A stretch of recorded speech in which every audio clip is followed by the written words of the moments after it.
Welcome to WYCD Wicked. That stands for What You Can Do. We're trying out something different today. Let's just hang out, watch some clips. I've come up with a couple WYCDs for what you can do about what's going on in some of these clips. But also, if you have a clip that you think we should watch, F it, let's do it live. Drop it in the comments. We'll watch it together. I'll do live commentary on it. And if there is something that I feel we can do, I'll share it. If you have suggestions for what people can do, share that as well. We're going to talk about it. The one thing...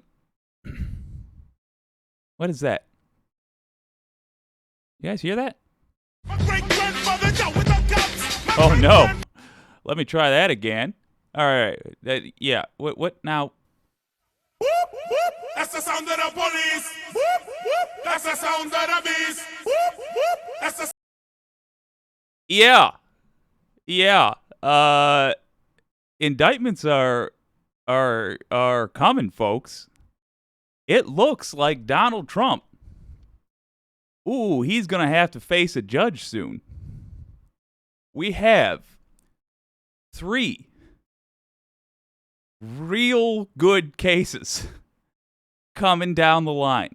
Let's talk about those. Let's have some fun with it. So we have got Alvin Bragg. Let's have a look at this, actually. We've got Alvin Bragg. Here we go. With hush money payments, that case. We've got special counsel Jack Smith with the stolen documents case, as well as election interference. And we've got Fani Willis with Georgia election interference. Oh boy. All of these are pretty realistic. All of these have a decent chance of coming real soon. Question in the poll, which I'm going to ask you. Let's call you the Senate. The smaller group who is going to watch during the live stream. Vote in the poll. Let me know which one of these folks you think is going to go first. I'm also going to ask the House, the people that watch the recording of this later. So if you're listening to this and it ain't live, there will be a link in the description. Go to that community poll. Tell us who you think is going to be the first to indict Trump. And then I'm going to ask a third group, a secret, lesser-known group of lobbyists called the Members. But we're going to refer to them as lobbyists now. What they think. I'm going to total up all of those polls, and tomorrow, on Salty Saturday, I'm going to reveal the winner, who the Wicked community believes is going to be first to indict Trump. Oh boy. I'm excited, man. Let's look at some of the coverage of these recent developments. If you weren't aware, what we have now, in my opinion, is essentially... Christ Jesus, is essentially the audition for Attorney General. One thing I feel is that Mayor Garland ain't it. He doesn't have the pepper necessary. But we have 3 candidates that really are making a strong case for themselves for that role. Let's have a gander at Lawrence O'Donnell. First up, discussing the developments that we found out about yesterday. Here it is.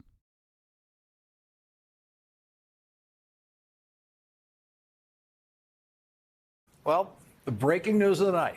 is that the Manhattan District Attorney could soon become the first prosecutor in American history to charge a former president with a crime. The New York Times was the first to break the news, reporting the prosecutors offered Mr. Trump the chance to testify next week before the grand jury that has been hearing evidence in the potential case, the People said. Such offers almost always indicate an indictment is close. It would be unusual for the District Attorney, Alvin Elbrag, to notify a potential defendant without ultimately seeking charges against him. In New York, potential defendants have the right to answer questions in the grand jury before they are indicted, but they rarely testify. The Washington Post is quoting a Trump advisor tonight saying, everyone will advise him not to go in. Of course, no one has to advise Donald Trump not to go in and testify under oath. This is something he lives in fear of. I mean, right? The guy cannot have a conversation about things he's won without lying about it. Look, I don't like it, but he won the race for president in 2016. When he talks about that, he lies and says that there were secret votes. There were secret votes that weren't counted. I had a massive crowd, bigger than Obama's. This guy cannot not lie.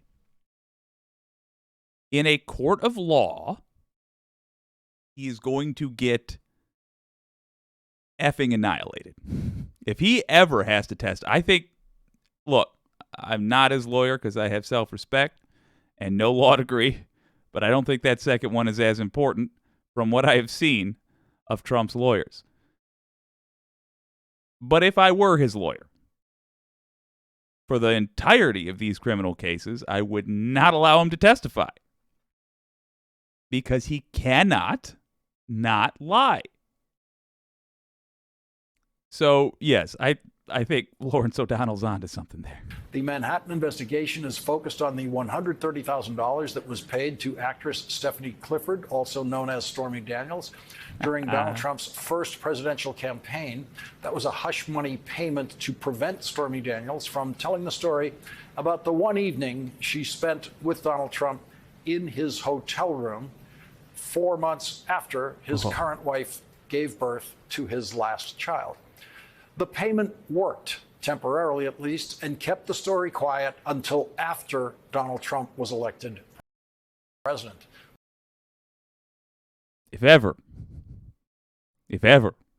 we need an argument against the pressures of capitalism, unregulated capitalism, it is that Stephanie Clifford felt enough need for money that she had sexual intercourse with Donald Trump. Ooh. The payment to Stormy Daniels was arranged by Donald Trump's operative Michael Cohen, who was convicted on federal charges in that case. Michael Cohen was sentenced to 3 years in federal prison after admitting under oath, as prosecutors told the court, quote, he acted in coordination with and at the direction of individual one. All of Michael Cohen's crimes in the Stormy Daniels case were committed in coordination with and at the direction of Donald Trump, who individual one, they said, who went on to win the office of president. There's no question about who individual one is. Was individual one in those federal court filings. It remains a mystery why the same federal prosecutors did not go after Donald Trump for the same crimes after he left office, but it appears the Manhattan District Attorney is now doing that. Michael Cohen. We did talk a little bit about why they don't in yesterday's stream when we were looking at Untouchable by Ellie Honig. It's frustrating, but I understand it. I will say, to sum it up, a lot of it comes down to simply tradition. There's a tradition of not going hard against the powerful. following those like if they would have ceased to follow some of those traditions in the name of getting Trump, the Justice Department in the United States was worried that it would appear like Trump was being treated different. My suggestion is that that is a good thing. He should be treated different. He acted different. His behavior, I think, necessitates the strictest possible treatment because it is the most blatant, the most obnoxious, and absolutely deserves to be scrutinized heavily. And we should legal safety's off, folks. If it's possible to go after this guy, they should have. That said, I'm loving what we're seeing so far, and Lawrence O'Donnell is about to give a great breakdown of the cases against him. We also have some Midas touch with breaking news today about Jack Smith. So let's watch him do this breakdown and hear the summary of where cases stand right now, and see what we think for the poll. Cohen told the Washington Post tonight that he has met with the district attorney 19 times, and tomorrow he will meet with the Manhattan district attorney for the 20th time. Michael Cohen told the Washington Post that he has not yet been called to testify to the grand jury. So the Manhattan district attorney is closing in on Donald Trump. District Attorney Fani Willis in Atlanta, Georgia, is closing in on Donald Trump and has said charges are imminent. We already know that a Georgia grand jury recommended that several people be indicted in the criminal investigation that involves Donald Trump. And Special Prosecutor Jack Smith is investigating Donald Trump for two separate sets of possible federal crimes. One involving Donald Trump's possession of government documents after he left office, and the other involving Donald Trump's actions leading up to and on January 6th. So there are four separate criminal prosecutions that are closing in on Donald Trump. And you remember, though, this guy appears to have committed 56 crimes from 2015 till now. And I didn't even include, when I did that massive breakdown of all the unanswered crimes, I didn't even include the fact that while Michael Cohen was in prison, Trump appears to have made it worse for him because Michael Cohen was going to publish a book. That's also a crime. 57 then. But for the sake of simplicity, my point is only that 4 crimes out of 56 is not asking much. Hell, we're still looking for one. We want to know who has the courage and the ability to put together a case against this punk and go get him. have to ask yourself, what are the odds? What are the odds of Donald Trump escaping charges in all 4 of those criminal investigations? If Donald Goose egg. That's a big old goose egg, gang.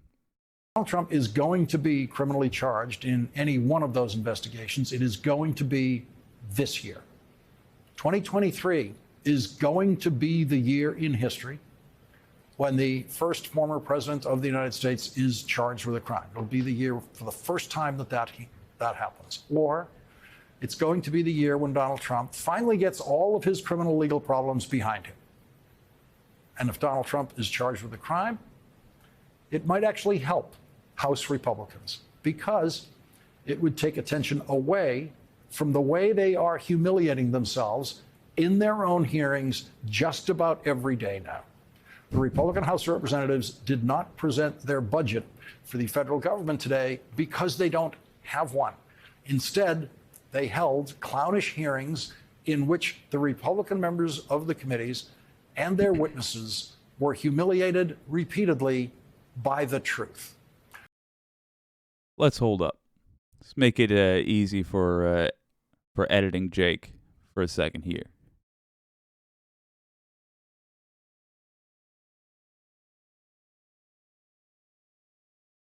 So, and I'm going to talk through this just so it's not painfully boring to you. All right. So before we get on to that, let me just put a pin in what Lawrence O'Donnell said there. Four rather serious cases. 4 cases where it seems probable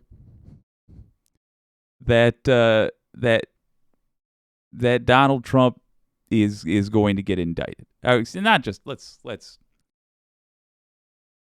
where you could make a strong case, let's say, that Donald Trump will indeed be indicted. What are the odds that he's going to skip all of them? I really don't want to commit to saying that there's no way he gets away with it. We've never before had the courage to actually hold a former president accountable for a crime. But that said, I mean, my God, if it is still possible to have a fair trial in a sane country called the United States of America, there's no way this guy isn't at least getting indicted. There's just no way. Again, I'm committing to that. I shouldn't. It seems unlikely. I would say outlook is good. What can you do? Contact the Justice Department. Tell them, good job. Go get him. But really, at this point, with the way it's going, we do have to just watch. We got a live poll. It's in the live stream right now. It will be linked in the VOD later, the description. Go vote in that. We're going to announce the winner of the live poll at the end of the live stream, but we are going to total up all the votes between the Senate here in the live stream, the House in the community tab, and the people that watch the VOD later, and the lobbyists, because I'm going to do a poll for members. I'm going to total up all of those all of those votes, and on Salty Saturday, it's tomorrow, we are going to announce who the wicked community believes will be first to indict Trump. And then we'll have fun from there. So, what Lawrence was just talking about, essentially, here's the breakdown. Joe Biden put out a plan, a budget. It's not his job to do that. But the House couldn't. They could not get their act together. Clock is ticking. And they've been embarrassing themselves because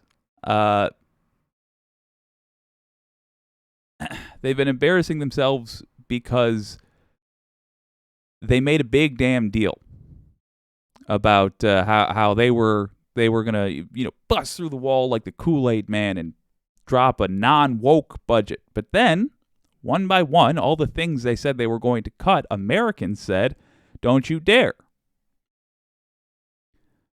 Let's go back to them.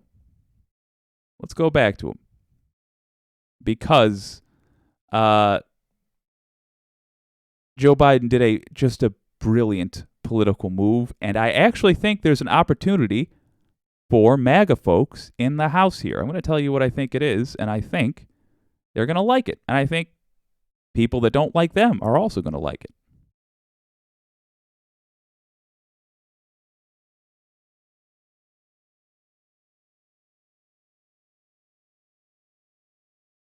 I'm Ben Meiselas from the Midas Touch Network. Special Counsel Jack Smith. Joining us now are Barb McQueen, None of former these U.S. things Attorney for the are Eastern what I District. intended. Well, Hey, there we breaking go. news of the night. Let's go back. Here it is. Take another whack at this. All right. So let's continue with that Lawrence coverage here. Data was given to these so-called journalists before us now. There are many. Oh, we're even going back. So this is Republicans embarrassing themselves. Representatives did not present their budget for Did I try to say senators? the federal government today because they don't have one. Instead, they held clownish hearings in which the Republican members of the committees and their witnesses were humiliated repeatedly by the truth. Republican Trump fanatic Jim Jordan, who has never met a subject he wasn't eager to lie about, held a hearing to find out what was going on at Twitter before. And real quick, just letting y'all know, with this stream, we're doing a little bit different, a lot more casual. Heck of a lot more casual. So I'm going to be interrupting to talk to you all the time. Catherine Wolf, I don't know how to drop a clip in the comments, but that dang dad did a vid called How Being a Cop Broke My Brain. You mentioned that in a previous stream. I have ADD real bad and forgot about it. I'm going to look at that, look for that. Oopsie daisy. While we look for more, what do you call it? Or while we listen to more of Republican nonsense with Lawrence. But I'm going to put that in the queue. For the record, if anybody else is wondering how to drop a clip in the comments, just copy and paste the URL. So you go to it on YouTube in another tab, find the clip, grab the URL, drop it in the comments, and I'll have a look. Catherine, you don't worry about that. I'm going to do it right now. Let's listen to Lawrence after I read your second comment here. That one is a good place to start to talk about abolition. Interesting. Difficult problem that has to be addressed intelligently. Agreed. Also, something about a general strike and how we need to learn from the French. Ooh, I've been working on a general strike video. We're going to for sure talk about that. Right now, by the way, in the poll, we have 33% of folks think Alvin Bragg will be first. 67% think Fani Willis. Not a one person thinks Jack Smith is going to swoop in and get that. I haven't decided. But, it's now 50-50 between Bragg and Willis. I will tell you this, though. Decent chance that that Jack Smith might get in there. I'll play something later. All of it is going to be fascinating to watch. Let's let Lawrence continue. I'm going to look for that other clip. Elon Musk bought it. There's something going on between congressional Republicans and Elon Musk. Mr. Chairman, Americans can see through this. Musk is helping you out politically, and you're going out of your way to promote and protect him and to praise him for his work. This isn't just a matter of what data was given to these so-called journalists before us now. There are many legitimate questions about where Musk got the financing to buy Twitter. We know for a fact that foreign countries like Qatar, Saudi Arabia, and possibly even Russia and China are investors presently in Twitter. Do these countries now have access to private Twitter user data? What agreements has Elon Musk reached with them? Jim Jordan called Matt Taibbi as a witness. Elon Musk called on Matt Taibbi to analyze a very small selection of electronic communication within Twitter and to then tweet his analysis of that narrowly selected batch of communication that was selected for Matt Taibbi by Elon Musk. Matt Taibbi did not have access and will never have access to most of the electronic communication at Twitter. The piece the Majority Report did on this, and I apologize for not bringing that up, but or having that playing as well. The piece they did, though, if you get the opportunity, was fantastic. Matt Taibbi has been such a disappointment. Once upon a time, he wasn't such a shill. He's actually done, way back in the day, some decent reporting. The idea that he is now just so blatantly sold out, super depressing. But it's Fascinating to see Lawrence O'Donnell, of all people, talking about something that the Majority Report was on not long ago. There are millions of emails and text messages that Matt Taibbi has never seen and will never see. There it is exactly. Elon Musk spoon-fed. Good Lord. What odd times we live in. I'm cheering for Debbie Wasserman Schultz. Elon Musk spoon-fed you his cherry-picked information, which you must have suspected promotes a slanted viewpoint or at the very least generates another right-wing conspiracy theory. You violated your own standard, and you appear to have benefited from it. Before the release of the emails in August of last year, you had 661,000 Twitter followers. After the Twitter files, your followers doubled, and now it's 3 times what it was last August. I imagine your Substack readership, which is a subscription, increased significantly because of the work that you did for Elon Musk. Now, I'm not asking you to put a dollar figure on it, but it's quite obvious that you've profited from the Twitter files. You hit the jackpot on that Vegas slot machine to which you referred. That's true, isn't it? I've also reinvested. You've made some. No. Is it true that you have profited since you were the recipient of the Twitter files? You've made money. Yes or no? I think it's probably a wash, honestly. No, you have made money that you did not have before, correct? But I've also spent money that I didn't have Okay. before. I just This hired a frickin' whole guy. group of people to Patently investigate. obvious answer, reclaiming my time. That way of being like, no, that's bullshit, and you know it, never used to happen. The closest we used to get, if you remember way back in ancient days of like 5 or 6 years ago, was like Elizabeth Warren. Speaking frankly. Hell yeah. Even Debbie Wasserman freaking Schultz is up there just... I love it. Oh, God, I love it. Amazing. Attention is a powerful drug. Eyeballs, money, prominence, attention, all of it points to problems with accuracy and credibility. And the larger point, which is social media companies are not biased against conservatives, and if anything, they ignored their own policies by allowing Trump and other MAGA extremists to post incessant lies, endangering public safety and even our democracy. Hypocrisy is the hangover of an addiction to attention. Well, yeah, he's going to do it. What a line. Hypocrisy is the hangover of an addiction to attention. That hypocrisy was in all of these Republican hearing rooms today. In a hearing of a subcommittee of the House Judiciary Committee, the issue of enforcing possible subpoenas served on the Biden administration was the subject of the day. Jim Jordan was not present at this hearing, but he is the chairman of the full Judiciary Committee, of which this subcommittee is a part. Okay. So we're about to see more Republican clownishness. I just want to say, on the off chance that somebody's watching this is somehow got a connection to MAGA folks, I do have a suggestion for you for how you can get out of this pickle, move on and talk about other things, and generally have a more successful political career. And if you can get through me making fun of you for another 3 minutes and 40 seconds, I'll tell you. And I think it's quite rich that we are talking about subpoena compliance under a chairman of the full committee who was absolutely out of subpoena compliance in the last Congress. So we're going to haul witnesses in here today and claim that they did not comply with subpoenas or requests.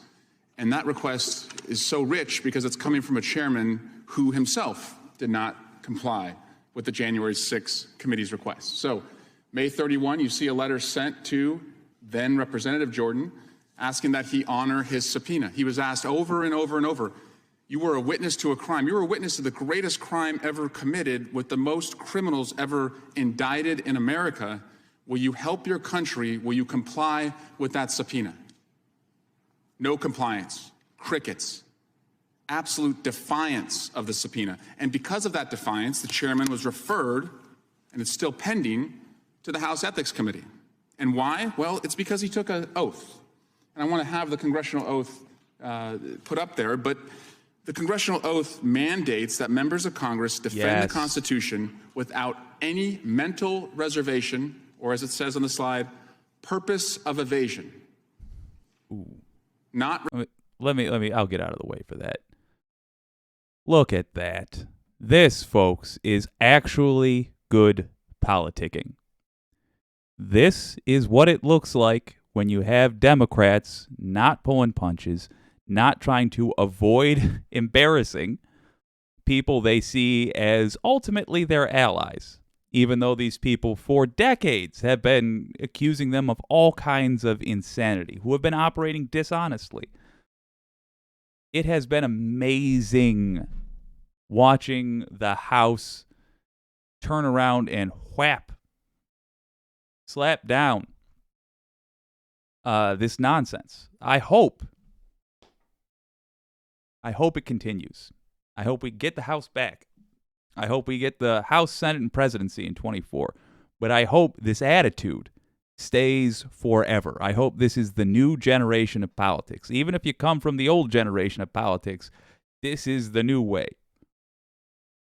Because it's good. Responding to a congressional subpoena is a direct purpose of evasion. So this is our chairman, hauling all us here, everyone here today, people at the Department of Justice, the Department of Education, who are doing important work to claim they are out of compliance when he himself is currently out of compliance. And in a House Oversight Committee hearing, Congresswoman Alexandria Ocasio-Cortez pointed out that Republicans were having a hearing about a word that they could not define. I wanted to cut it off. All right, we're going to listen to this before I give my pitch to MAGA. But it's too good. I think you can guess what that word is. Oh. We have about, 7, 8 hearings just in this committee and subcommittee slated this week, and which is a very high number. And I have no qualms with this committee working hard. I have no qualms with this committee doing everything that it can. But I think we need to have a conversation about priorities here. We're having a hearing right now, and it's about that the federal government is too woke.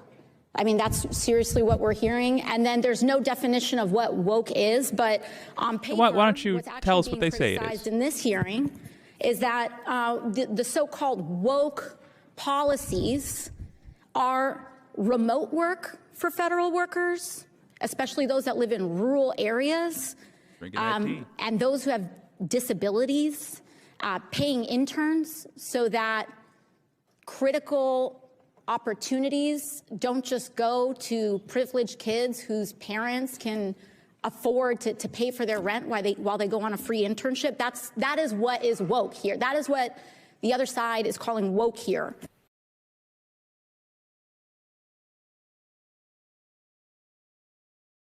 All right. In the words of Dr. Dre, everybody hold up. MAGA, you got an opportunity. Here it is.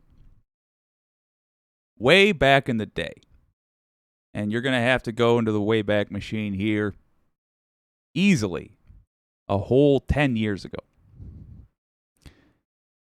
There used to be an annoying thing that Democrats would do when they didn't really want to fight, because for whatever reason, I mean, they had different reasons, I'll admit that, but they didn't really want to fight, but they wanted to look like they were fighting. And MAGA, you could do that right now. The thing they do is say, okay, well, they think they have such a good idea. Let's see how that works out. Right now, MAGA said they were gonna put forth a budget that, ooh boy, was gonna go get them. It wasn't gonna be woke. But all the things that they said they wanted to cut, their constituents, the people they need to vote for them, the people they were trying to impress with this, said, don't you dare. They got embarrassed when Joe Biden gave the State of the Union, and they didn't know how to react to him just coming out and saying what they were planning on doing in plain English. So they wound up... Sorry, it's guns down here. They wound up giving a standing ovation to not cutting Social Security. The point is, they're in a pickle now. They can't cut military stuff because their constituents said don't do that. They can't cut Social Security because their constituents said don't do that. And they said they were going to put out a budget plan, but they can't because the parameters they set for themselves require making cuts. Joe Biden has just given them an out. I know it looks like an attack. It is an attack. It's a political attack, but it's also an out. All MAGA has to do is say, okay, Joe Biden, you think this political plan is so good, we're going to pass it in the House. And in 2024, we're going to see if people think that this Democrat spend all the money mentality is good for America. And if they don't, then they're going to give us control of the Senate and the presidency, and we're going to pass some fiscally responsible... What that will do is allow this painful conversation to end. They might even get a little backlash. They might say, why are you working with Democrats? And they'll have to pitch to their audience or their constituents, we're not working with Democrats. We're giving Democrats enough rope to hang themselves. We think that Democrats are irresponsible, but let's be realistic. We don't have control of the Senate and we don't have the presidency. We need you to give that to us so that we can pass a responsible blah, blah, blah, blah, blah. You got to spin it. But it has to begin by acknowledging that right now, let's just be honest, it's your old pal Jake here. Right now, House Republicans, you don't have a plan. Now, it's going to be particularly hard for Kevin McCarthy to do this because he can be recalled quite easily. But that's the best way out as I sees it. I would suggest he go around and say, folks, we ain't amongst the other House members and say, folks, we're not winning this fight. We look like clowns. Let's move on and try something else. There's my pitch to you, MAGA. Discuss amongst yourselves. By the way, it might actually do some work as far as making you look less like psychopaths. Because right now, I'm going to be real with you, most of the country sees you, MAGA folks, and thinks it's not even worth talking to you. There's no point in working with you on anything or listening to what you have to say about anything. That's not good. Give it some thought.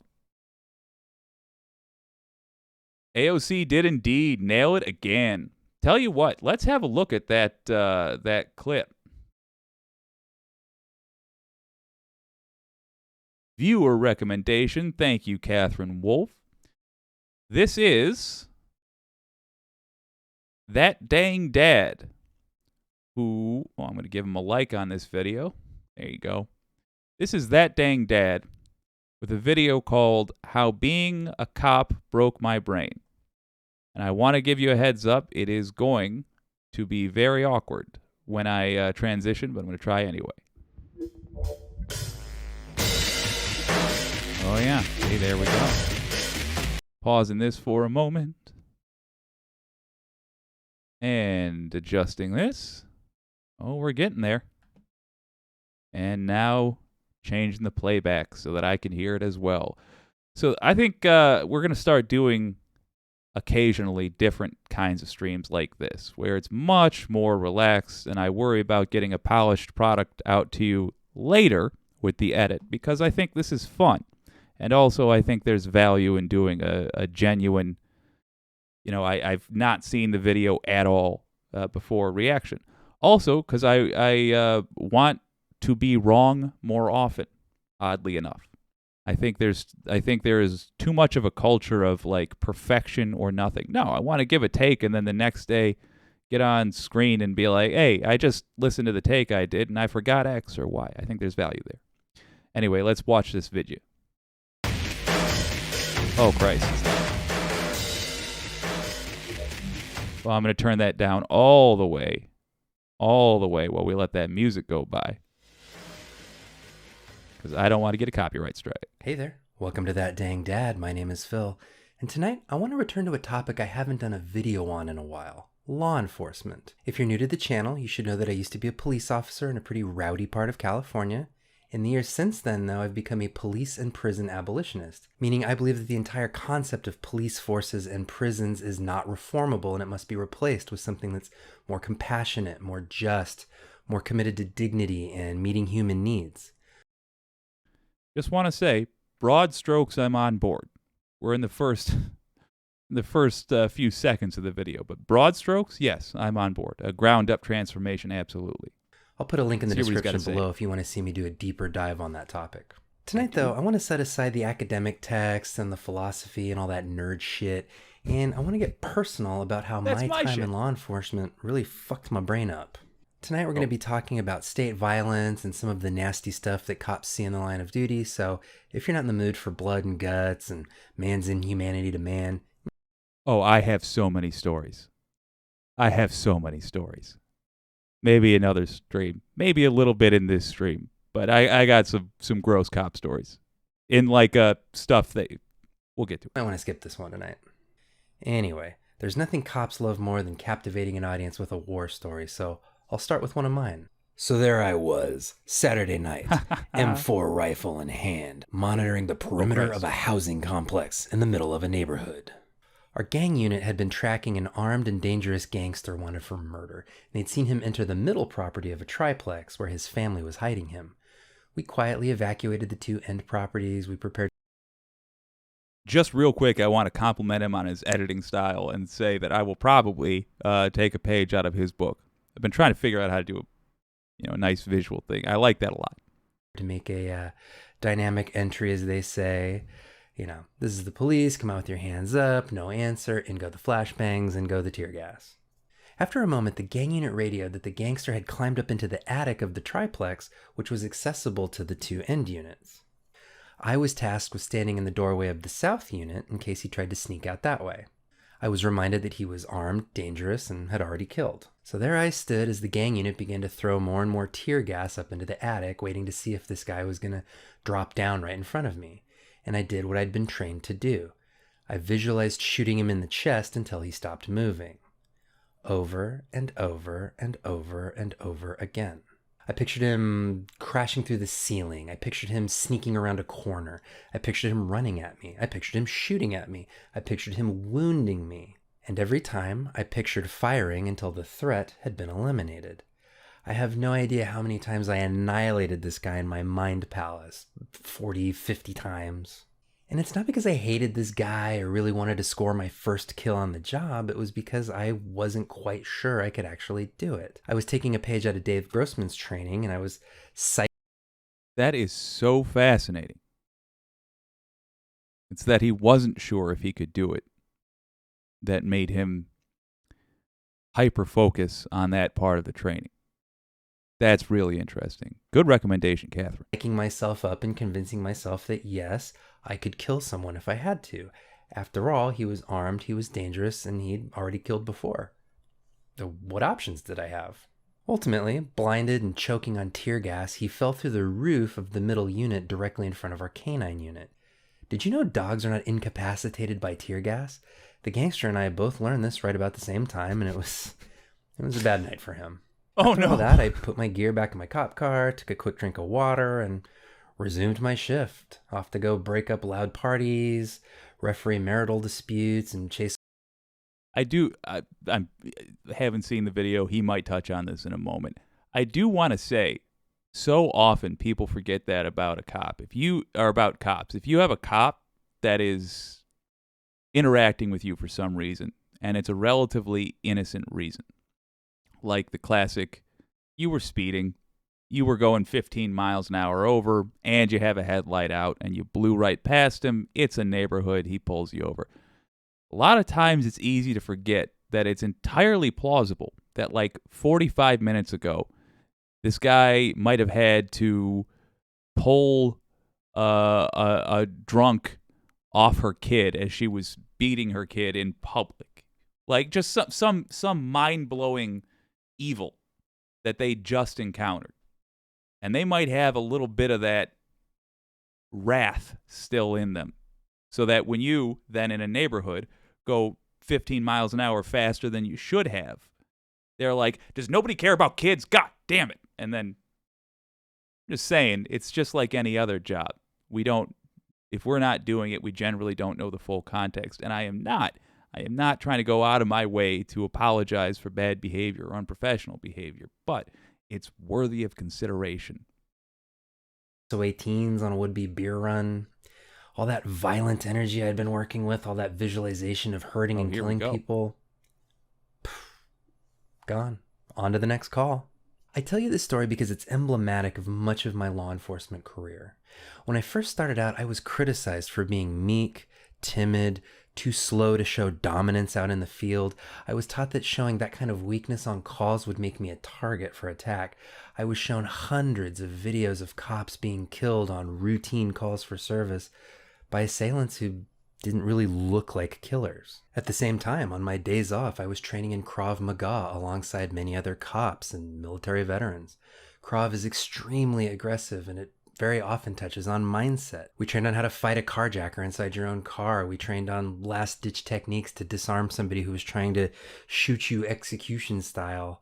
One night, the instructor made us fight, cradling a baby doll in our arms to simulate our own child. The point was that you never knew what kind of awful situation might be coming your way. So over time, I internalized this message.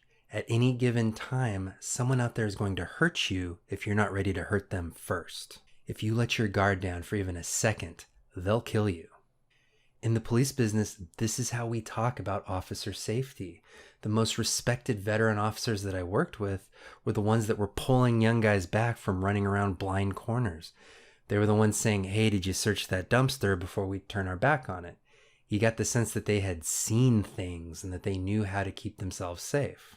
And you got the sense that the big thing you can do to protect yourself on the job is to mentally prepare for that day.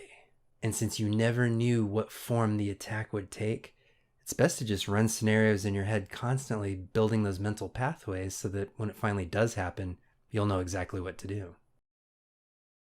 Worth pointing out that a lot of the folks, it sounds like, that he worked with, all right, worth pointing out that we shipped this over to Iraq. Then we specialized it in Iraq for dealing with insurgents. And we brought it back home in its new form.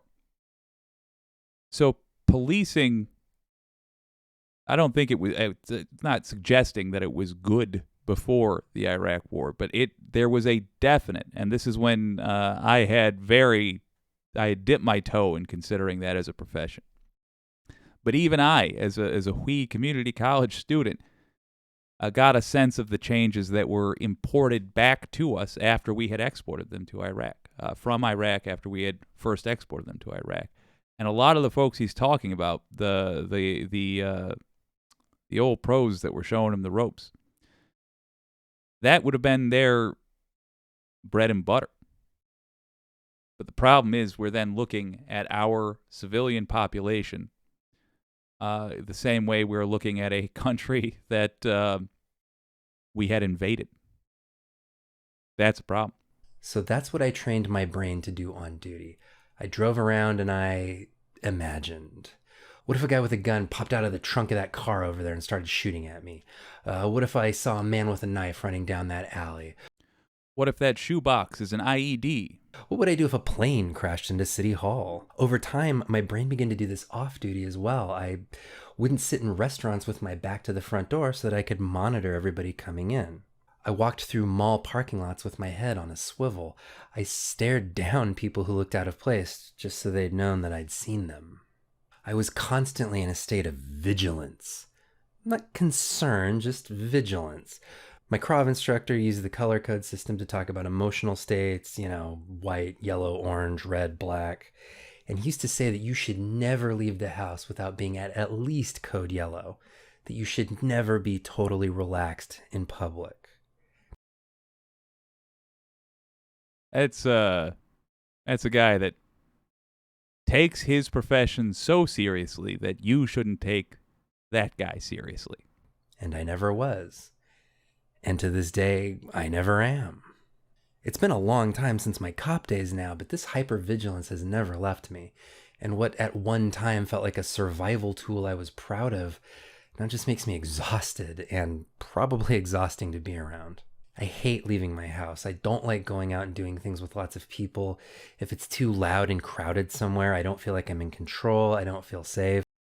Catherine, you're giving me a video that's going to make me have to talk about some things with a therapist. Recognizing some similarities here that don't sound healthy when I hear it reflected back. Sometimes I dissociate a little bit just as a treat. But even worse than the hypervigilance, the thing I can't turn off is my imagination. Not only did law enforcement train me to imagine 1,000 different horrible events, law enforcement involved my participation in 1,000 different horrible events. I've seen bodies riddled with bullets. I've seen stabbing victims crawling through their own blood. I've seen car accidents render the driver unrecognizable. And I've seen children horrifically abused and even killed. Oof. I'm going to leave that last one alone because I'm going to try to keep it a little bit lighter. But let's talk about some grim stuff. I got a sister who was a cop for a while. Got a brother who was a cop. Got a father that was a cop in a different era. The stories that are the most gruesome also came from a background where the standard way you get your teeth cut in the industry is going out and doing stories at the side of a road where a horrible crash has just happened. The most gruesome fathomable is the car accident stories. Simply because of physics. You are then dealing with a level of physics that does things to a human body that often healthy folks don't imagine. And the entire point of this aside is simply this: for God's sake, wear your seatbelt. Don't drink and drive. Just those two things. If this channel accomplishes nothing else but getting one person to wear their seatbelt and not drink and drive, I'll be satisfied. So even now, long after my cop days, my brain will conjure up unbidden hey, what if this happened? Hey, what if a home invader breaks in and takes you hostage? What if your partner drives off a bridge? What if there's a mass shooting at this theater? All kinds of stuff. And for a while, I could tell myself I was just being prepared. Mass shootings happen all the time in the United States. Why shouldn't I mentally prepare? I wrote this line after the Buffalo shooting and before the Uvalde shooting. It wasn't until my daughter was born that I started to realize that maybe actually what I was doing wasn't normal. All new parents experience the fears and the what ifs, but I spent the first year and a half of my daughter's life in an almost daily battle with my own mind. It was a constant onslaught of the most horrible what-if scenarios you can possibly imagine. So bad, I won't even describe them to you. Every night, I had to fight my brain to go to sleep. Breathing exercises, meditations, rain sounds, sleep stories, melatonin, CBD, anything that would just shut the projector off. It's a minor miracle I didn't end up abusing alcohol very much during that time, because some nights a nice big glass of scotch was a really easy way to tell my brain to just shut the fuck up.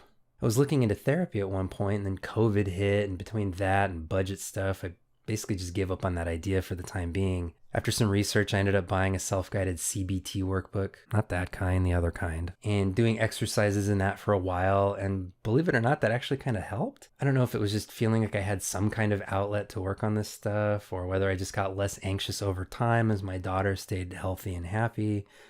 But I'm in a much better place than I was 2 years ago. I'll even give you one of my tricks in case you need it. When I catch my thoughts start to race down a bad path and I realize that I'm rehearsing for tragedy, I'll say to myself out loud, "You don't need to rehearse right now. If this ever happens, you'll know what to do." And if the thought is really atrocious, sometimes I will say to myself out loud, this is a stupid fucking thing to obsess over. We're going to think about a different topic right now. Something about saying it out loud just makes for a nice thought pattern reboot. I don't know why it works for me, but it does. So why am I telling you all this? Is it to generate sympathy for cops? Absolutely not. ACAB forever. Is it to dissuade young people from going into law enforcement? No, but I'll take it. I think the reason that I wanted to talk about this tonight was as a way of explaining why so many cops behave the way that they do, and why they seem to feel a sense of entitlement about being exonerated after, say, shooting an unarmed person, or...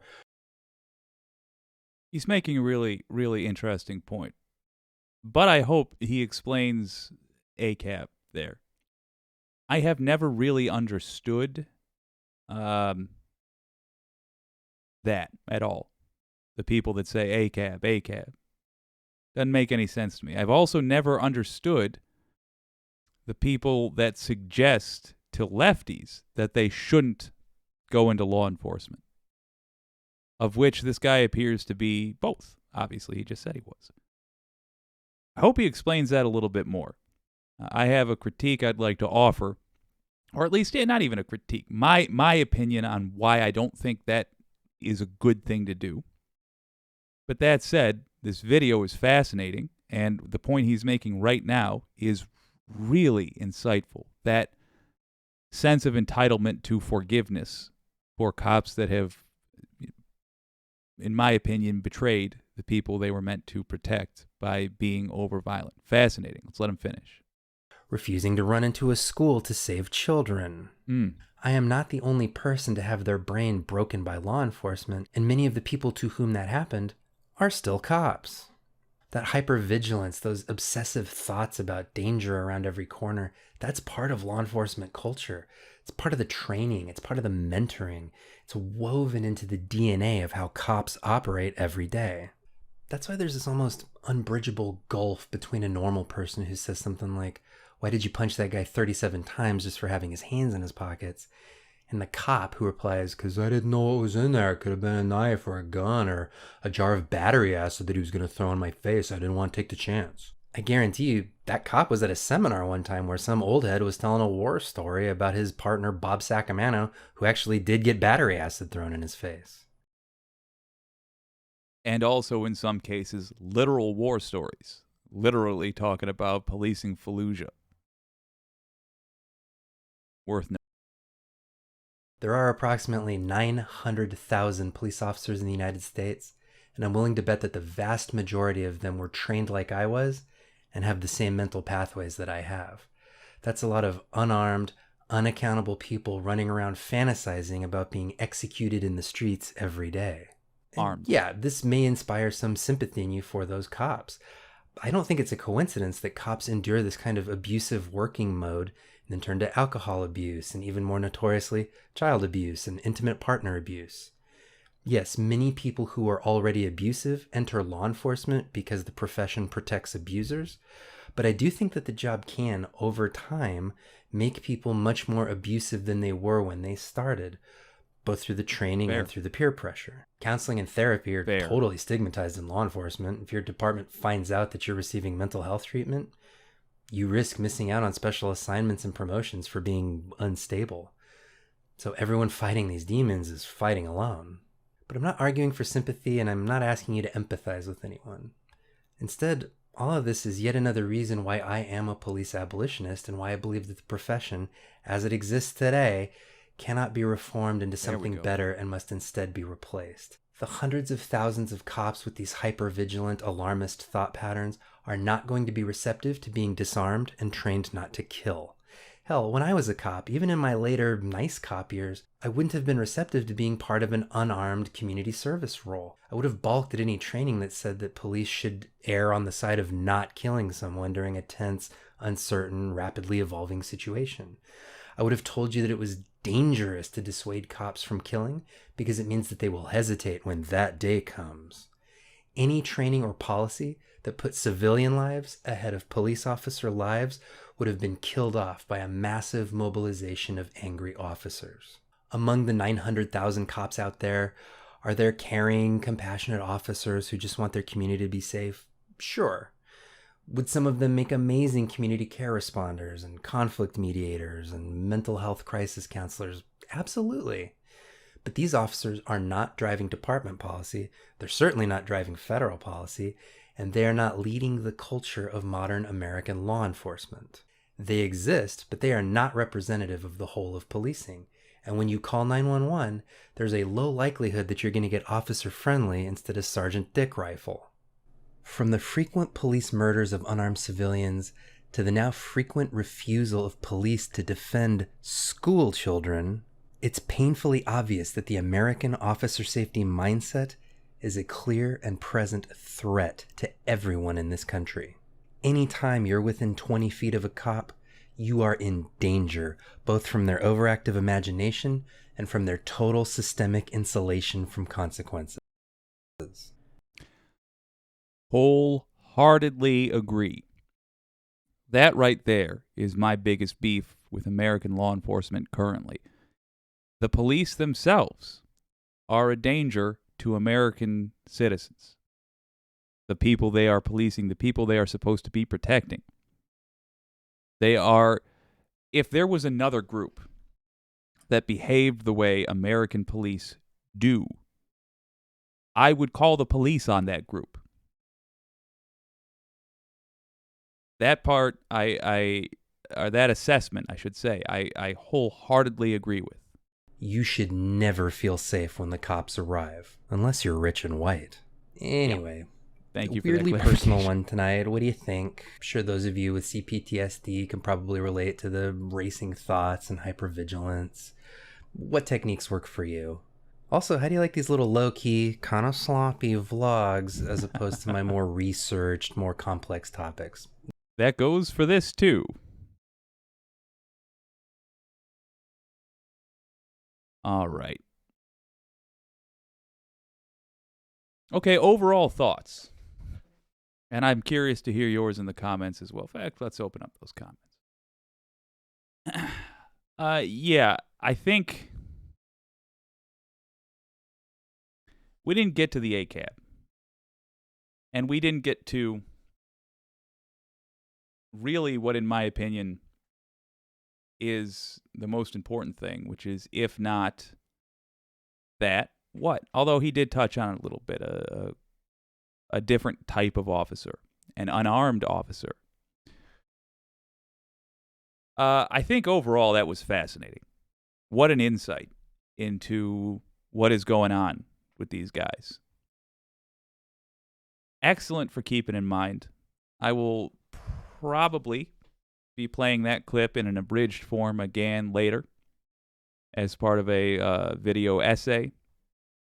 I would say, first reaction, what you can do in your town, particularly if it's a big enough town, you have the ability to massively affect how the police work is done.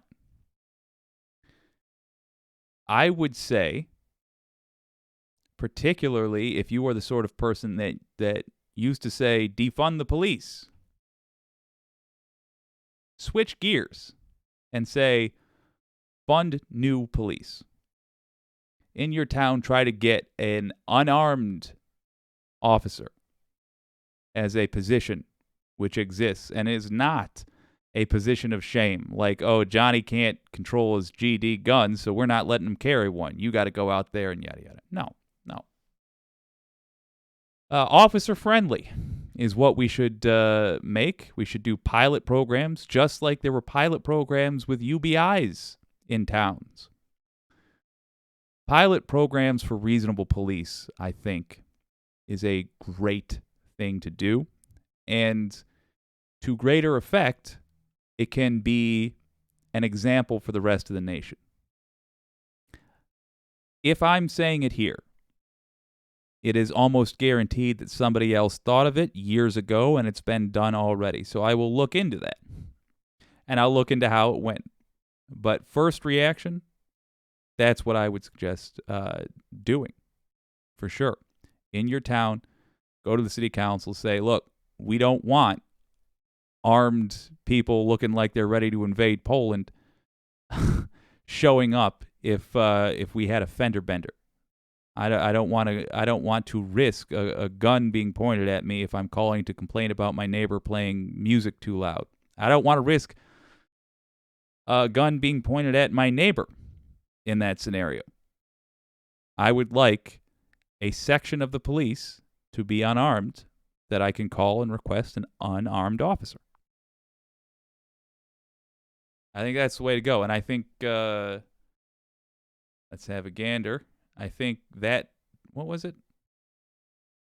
I've just left it. Killing me. Oh, Jake, come on. Well, I think that dad, or whatever his name was, I do apologize, is someone I'm going to be looking at a lot more in the future. Great find. Well, I want to remind everyone that we are doing a poll right now. If you're watching live, congratulations, you are in the Senate. We're going to ask the House, the Senate, and the lobbyists to weigh in on this. You're in the Senate. Go ahead, weigh in on that live poll. Let us know who you think is going to be first to indict Trump. We're also we're going to announce the live poll at the end of the stream, whenever that is. We're just hanging out on this Friday, unwinding at the end of a long week. And we're also going to total up all the polls. The live poll right now for the Senate, the House on the Community tab, voting in the VOD later. And we're also going to be totaling up the polls from the lobbyists. And if you want to be a lobbyist, well, those are our members. So there's a way you can become a member. You click join the channel. Costs you $5 a month. And you buy your old pal Jake more Diet Cherry Wild Pet. Wait. Diet Wild Cherry. There we go. Diet Wild Cherry Pepsi, which I do enjoy. Catherine Wolf says, thanks, Jake. Not a problem. Thank you for the recommendation. Laura says, hi, I'm late. Laura, good to have you. We're just hanging out today. We're just having a fun Friday, watching clips. If you have a clip that you think we should have a look at, copy that URL, drop it in the comments, and we'll look at it. I just ask that you please don't have it be copyrighted music. The last one wasn't, but I didn't make that disclaimer before. Separation of duties, Catherine Wolf says, in reference to the... Yeah, wholeheartedly agreed. Yeah. We have to reallocate their funds. I agree. We write too many blank checks, or we write too many checks and don't say what it's for. That's an issue.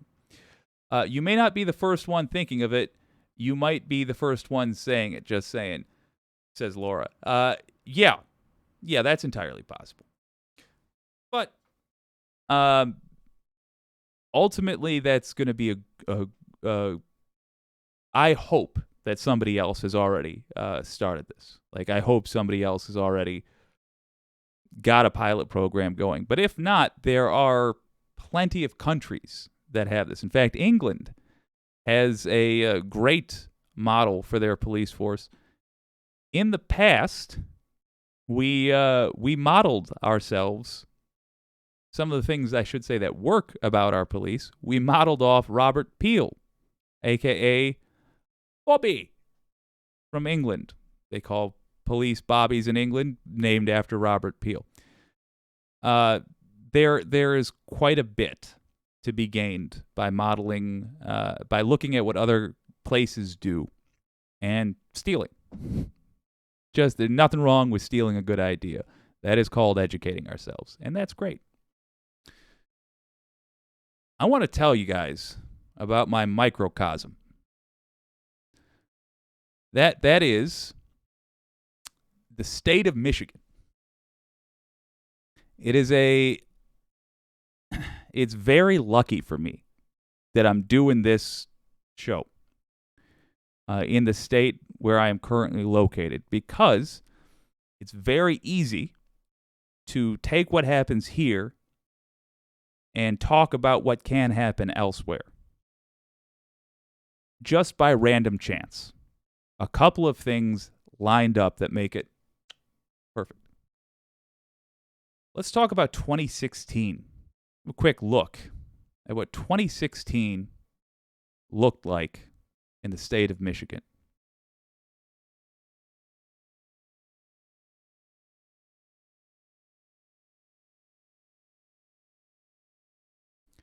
So in 2016, Donald Trump won the state of Michigan. Let's have a quick gander at the districts. You see how that's divided up? That's awful red, isn't it? At the time, Michigan was highly gerrymandered.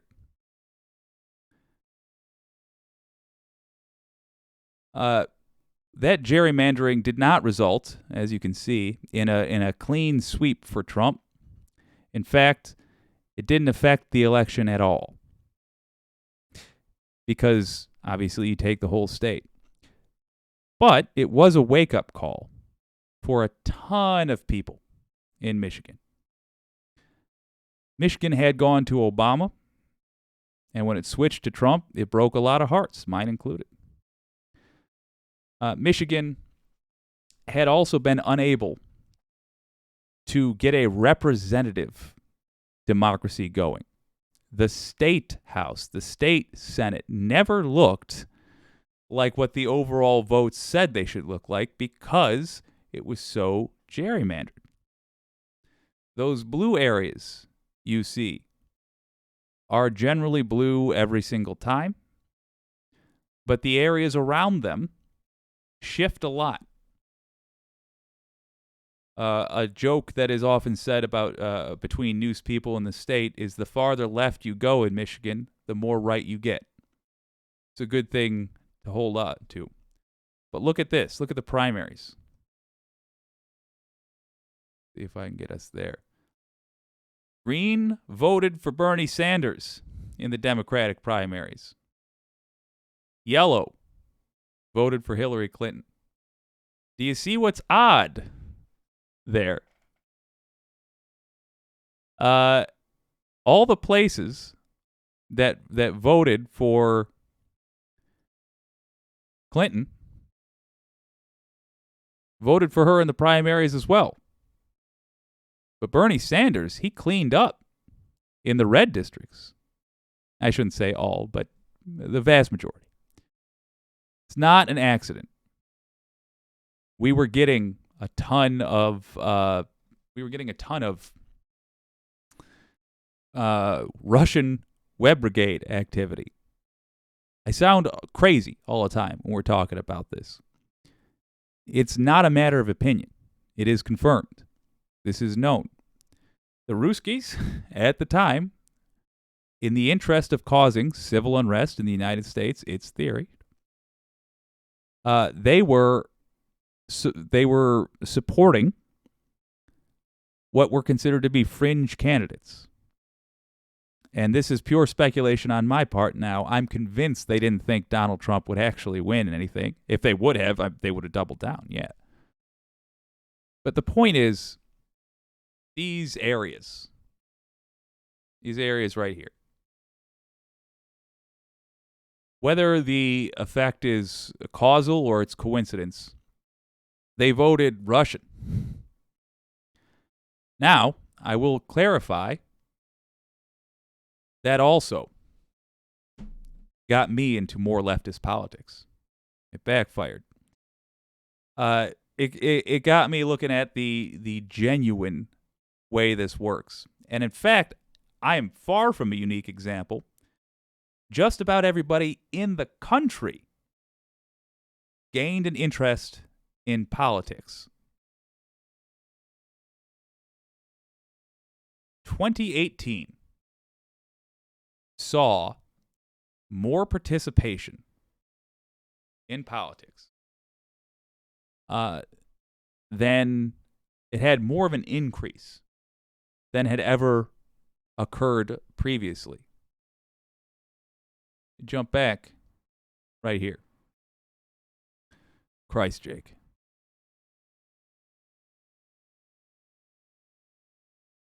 Hey, there we go. saw more of an increase in politics than had more of a jump in participation than had ever happened before in history. For many who didn't vote, it was a chance to rebel.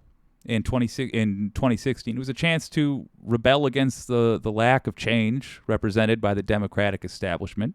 A lot of people were disappointed that Obama was the everything's going to change guy, and then nothing changed. And while I can't speak for everyone in the state, I can say I felt a sense of shame that my state ultimately went to Trump in that election, and other people got activated. Michigan is one of 16 states that has true direct democracy, which provides for all three of the tools for citizens to place proposals on a ballot. That is the initiative to propose changes to the state constitution, the initiative to propose legislation, and the power of citizens to invoke the referendum. After 2016, multiple groups got to work. Totally separate. To my knowledge, there was, in fact, not even communication between these groups. It was just savvy people taking advantage of the atmosphere. Multiple groups working separately in the state took advantage of the political atmosphere and got Proposition 1, Proposition 2, and Proposition 3 on the 2018 ballot. Pin in that, we're going to come back to it in a moment. Across the nation, turnout in that election in 2018 was the highest increase in history, and Michigan Democrats in particular cleaned up. Let's jump back to Wikipedia.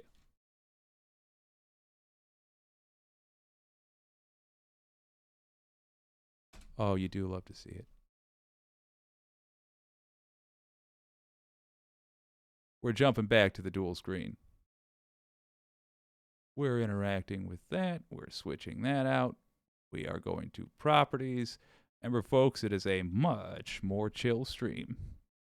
Hey, there we go. Okay. Let's talk about the wins. Democrats cleaned up. This is what it looked like. The Democratic ticket of Gretchen Whitmer and Garland Gilchrist won the races for governor and lieutenant governor. That was a Democratic pickup.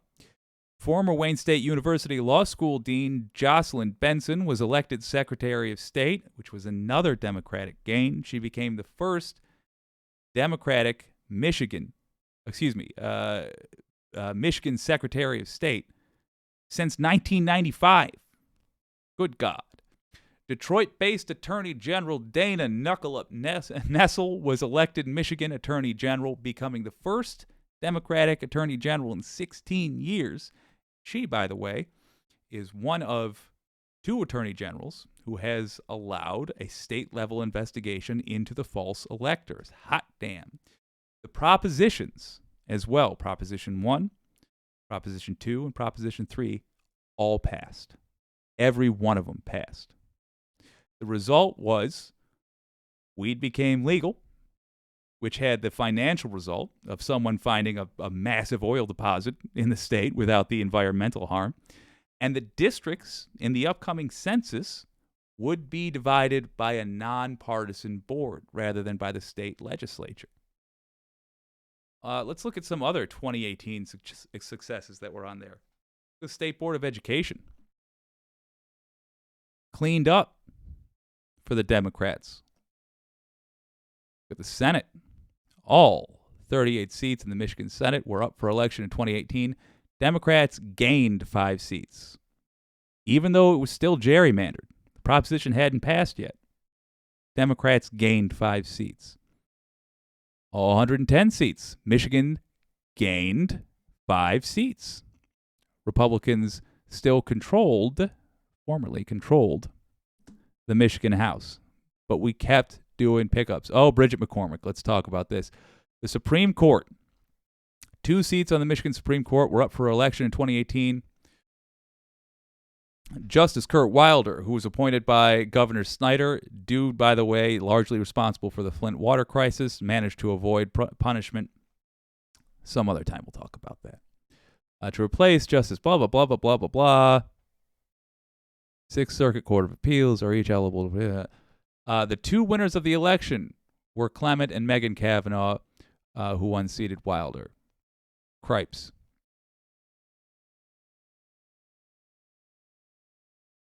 Okay, take it back. So that was lost. Oh, well. Sucks. Going way down.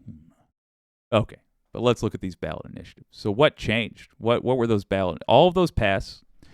Democrats absolutely swamped Republicans, despite the gerrymandered districts. Well, number one, weed passed. Number two, districts were no longer gerrymandered. Number three, proposal three, protecting the vote. An initiative to add voting policies such as same-day registration and straight ticket voting to the state constitution was approved by a massive margin. You remember that old map? Look at the districts. Look at the concentration. Oh, boy. Look at the concentration where people came out in favor of that. When I say that I feel like we can reach across the aisle and convert some MAGA folks, at least on some issues, it is maps like these that convince me of it. A lot of overlap with the Bernie voting right. In fact, what this is simply populism. That's a map of populism in Michigan. Up in the thumb there, there's communities like Peck, Michigan, which is essentially a religious community. There are the rightest of the right folks up there. I'm not surprised to see that go the way it did. But what did surprise me the first time I looked at it, look on the far right, the far left. The farther left you go, the more right you get in Michigan. I was reporting in these communities.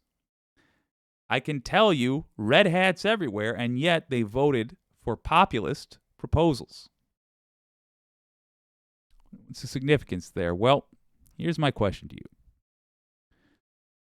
If you're in a state that is gerrymandered, and you have a population that thinks nobody's coming to help them, it won't matter who they elect because that person's not going to do anything for them. If that's a state that you're in, what do you think is going to happen if you put something on the ballot that day, of which there's 15 other states that can do this, on the ballot that day, which will change people's lives the very next day? It drives people to the polls. It has a massive effect on turnout. Michigan, I stress, was not unique. But people in Michigan took advantage of this wave of political interest and managed to get the state ungerrymandered. When the 2020 census rolled around, it wasn't the state legislature, as in the people who get voted into office, that were drawing those maps, meaning the existing powers that be, which had controlled Michigan and were right-wing for years and years and years and years, they couldn't draw maps that would make sure they got reelected. Instead, Instead, an independent board consisting of I think it's like 5 Democrats, 5 Republicans, and 2 independents, something like that. Independent board drew the districts. You want to guess what happened to 2020? Cleaned up. 2022? Cleaned up. To show you what happened just this week as a result of the state of Michigan no longer being utterly gerrymandered.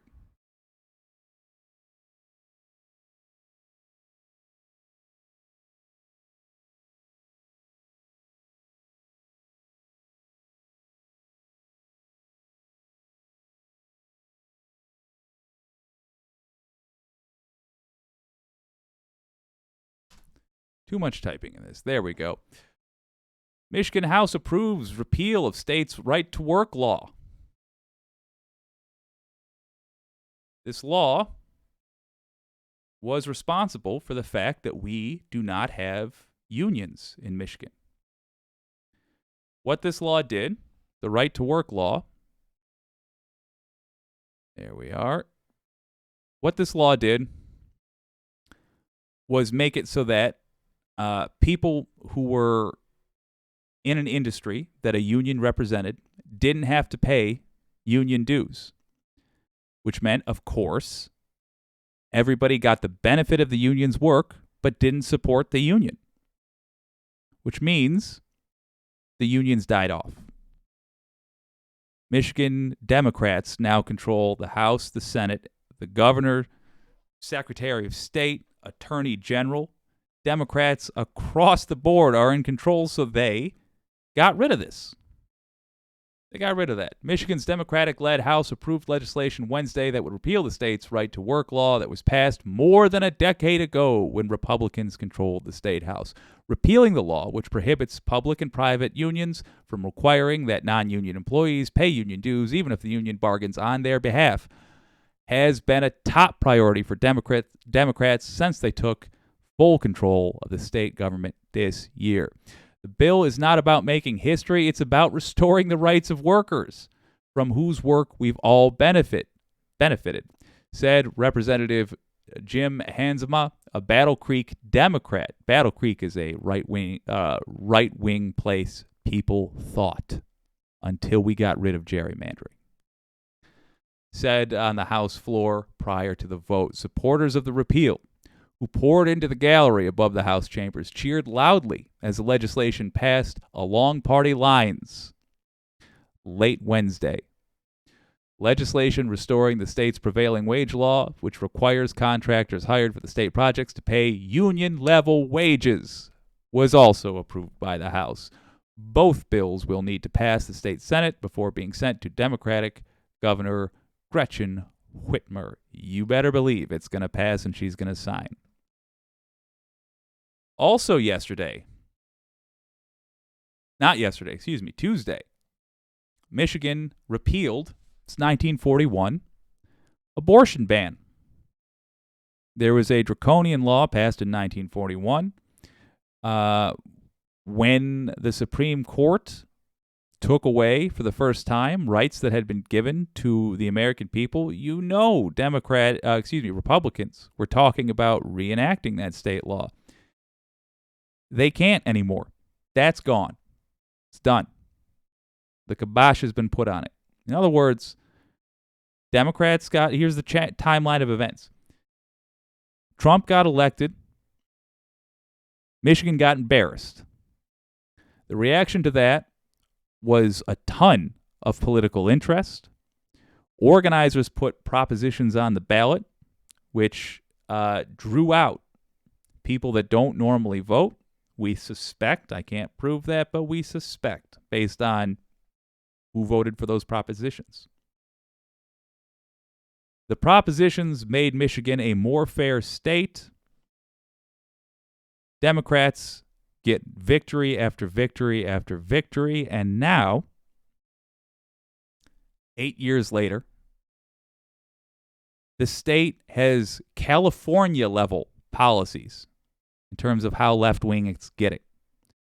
And I can report from the front lines on this, the citizens of Michigan, including a lot of the right-wingers, really like these policies.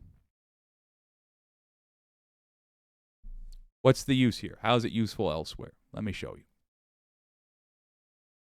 Number one, I want to make a pitch to you, the listener, someone who's interested in politics.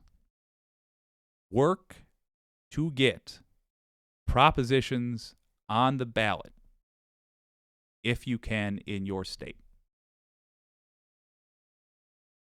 Now would be the time to start as well. If you live in a state where where it's gerrymandered and the legislature draws the districts, I'll give you a hint. The Venn diagram of those two things are a circle. If that's a state you live in, get that changed. And consider this.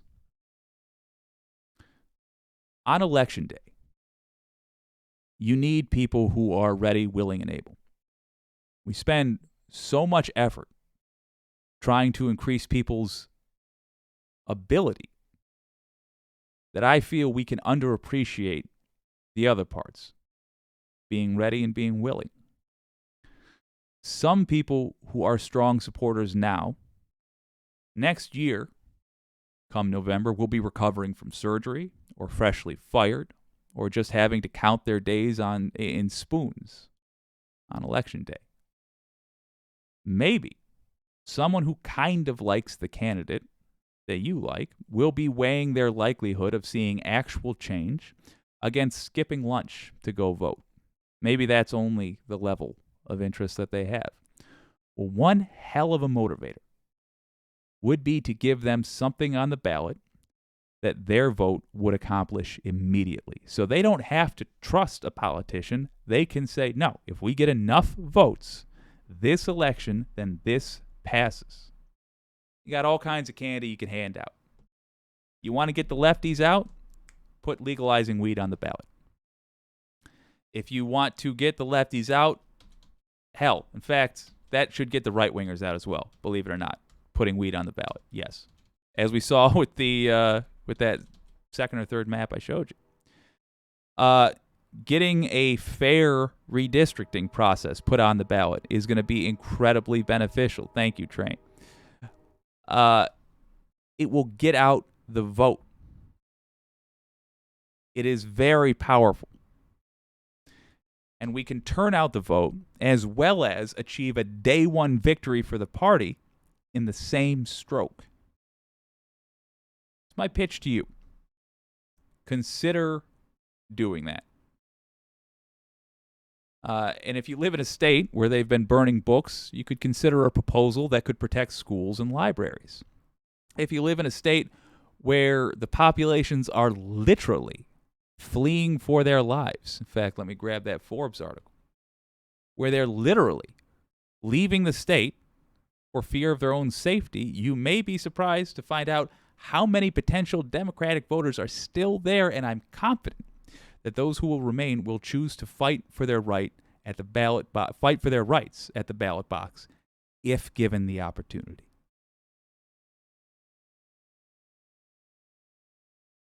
These states, by the way.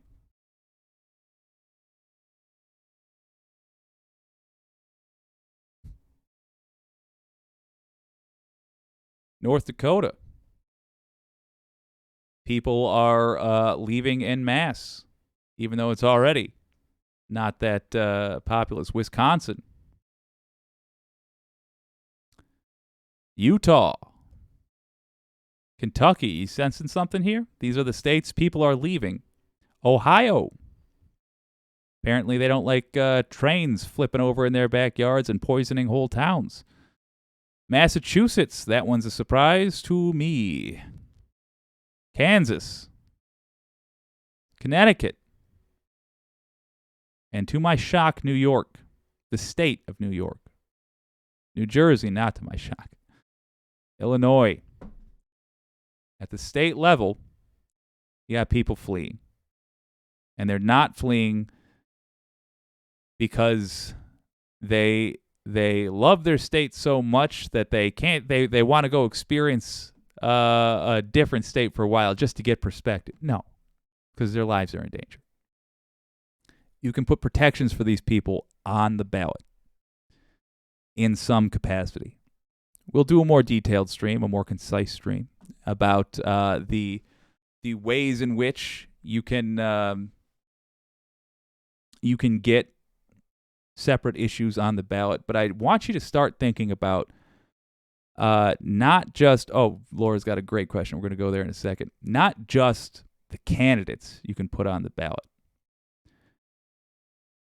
but the different things you can use to draw people in on election day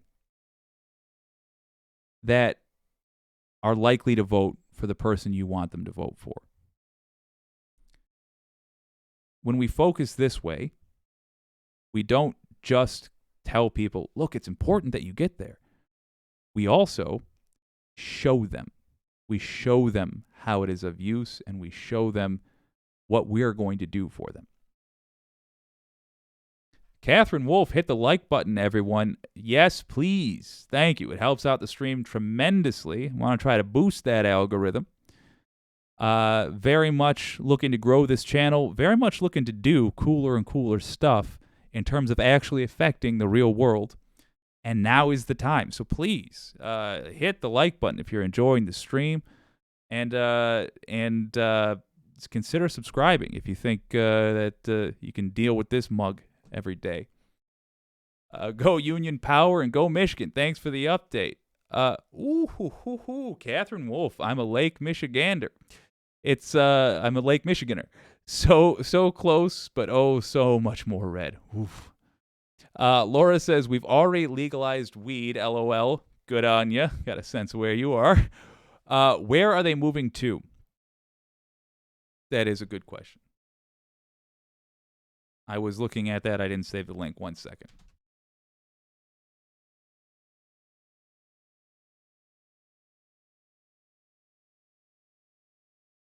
What states are people moving to in Michigan? Let's see if that purple link will show me where I saw this yesterday.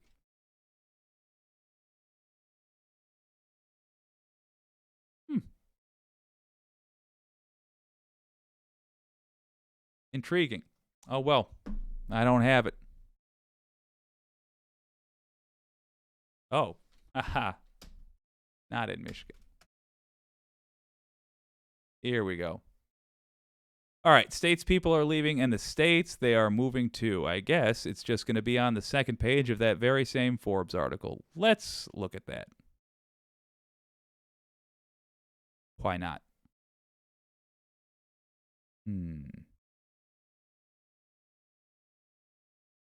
This is a new setup, by the way. I'm still working out the kinks.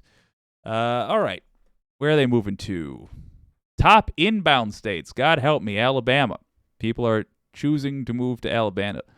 I have a theory on this, by the way, and it's not pleasant, but I think people are moving by where they believe their political alliances will be strongest, but the theory. The largest employer in the state is the U.S. Army base, God help us, of Redstone Arsenal near Hudsonville, Alabama. All right. Where else are they moving to? Colorado. So that's a fun, odd one. North Carolina. Less surprising. It ranks as Forbes' best state for business the second straight year. One impact of North Carolina's business community, the passage of the controversial blah, blah, blah, oh God, which required citizens to use the public facility that corresponds to their, oh God, never mind. Yeah, South Carolina, a lot of concentration there. Washington, less surprising, that fluctuates all the time. South Dakota, Nevada, can't blame anybody for that. Idaho, Oregon, and what's the number one state people are moving to? Vermont. Bernie. So, wait a minute. Vermont has the smallest economy in the U.S., and its 5-year average unemployment rate of 2.9% was the fourth lowest among states. Also didn't know that, but that if you have a small economy, it's sort of unfair. Suffers from business costs that are, it doesn't suffer from that. Forbes, come on. It benefits from business costs that are 12% above the national average. The state's economic outlook is also weak with job. Forbes can't stand Bernie's style of he's a national level guy. Never mind. State's economic outlook is also weak. Job and income growth expected to badly lag the rest of the country over the next 5 years. Vermont is the leading producer of maple syrup in the country. States people are moving for jobs. This is intriguing. California, Georgia. How are they defining this? Wait a minute.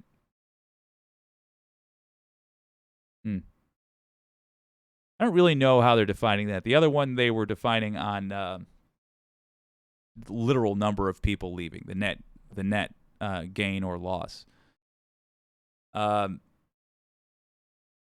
In short, though, if you are in a state where there are draconian laws that make it difficult to exist in that state, you are going to have people leave eventually. If you're a trans person, you don't want to get attacked.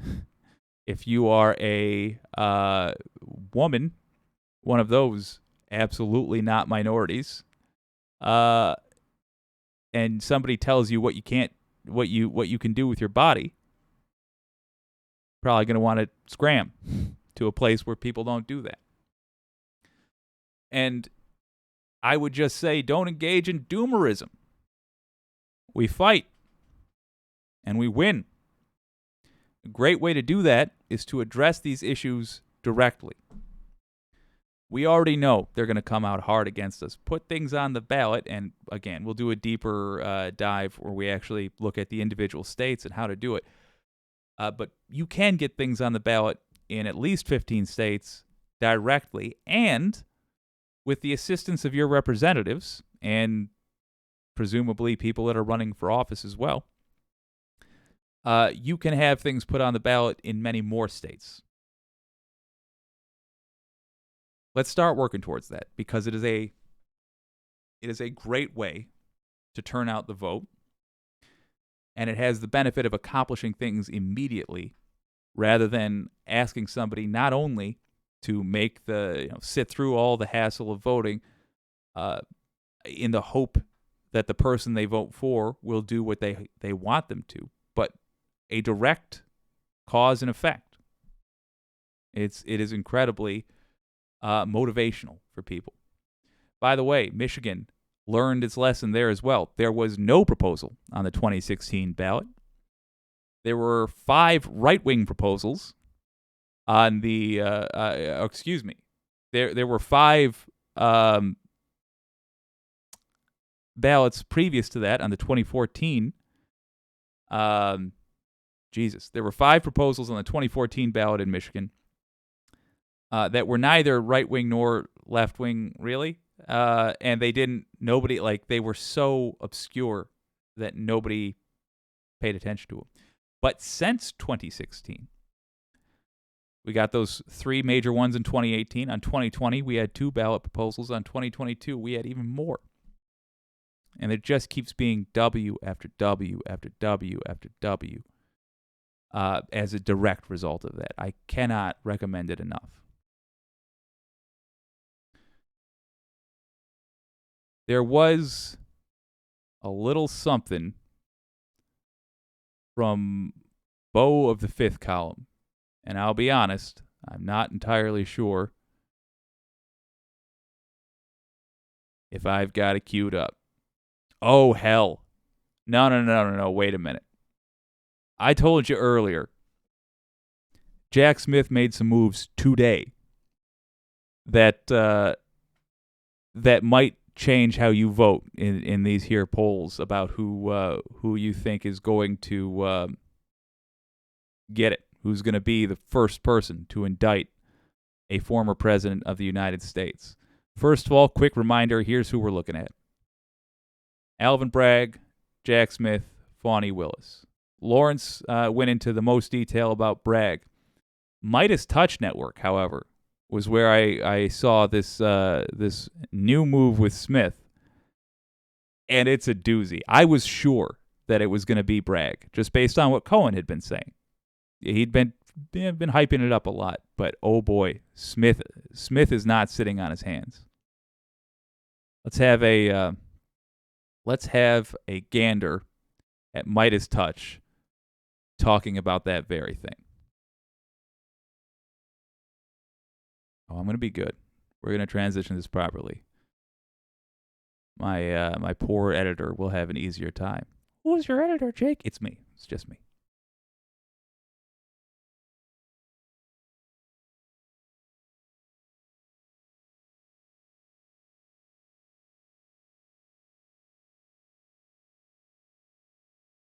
I'm Ben Meiselas from the Midas Touch Network. Special counsel Jack Smith and his legal team had a critical hearing on Thursday in federal court in Washington, D.C. in connection with Jack Smith's ongoing criminal investigation. You know what? Let's do that again. Except this time, I'll have it queued up right away. Hey. Okay, it goes from that screen, then to this screen. I'm Ben Meiselas from the Midas Touch Network. Special counsel Jack Smith and his legal team had a critical hearing on Thursday in federal court in Washington, D.C. in connection with Jack Smith's ongoing criminal investigations into Trump. This one related to Trump's theft of thousands of government records, including top secret, sensitive, compartmented information, Donald Trump's mutilation, concealment, destruction, and obstruction of justice related to his theft of these records. Now, this critical hearing relates to special counsel Jack Smith seeking to compel further testimony of Evan Corcoran, who is Donald Trump's lawyer under the crime fraud exception.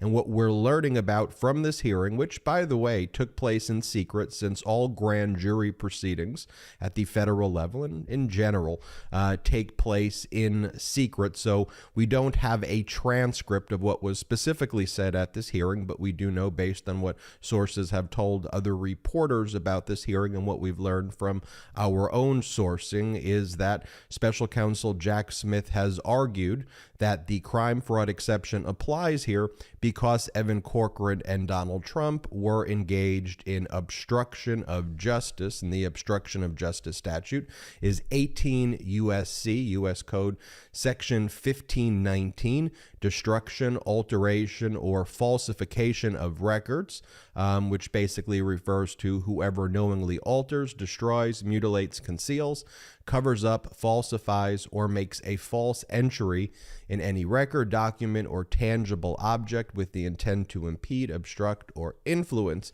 the investigation or proper administration of any matter within the jurisdiction of any department or agency of the United States. I know lawyers who were frothing at the mouth mad about this. I'm shocked that it's taken this long for the courts to get tough with Trump's lawyers themselves, like genuinely just outright deny some of their claims. But the thing that made me feel like I wasn't crazy to feel that way were the fact that other like lawyers were saying, what the is going on? It is such a relief to hear that this attorney-client privilege is no longer being accepted as a reason to just break the law.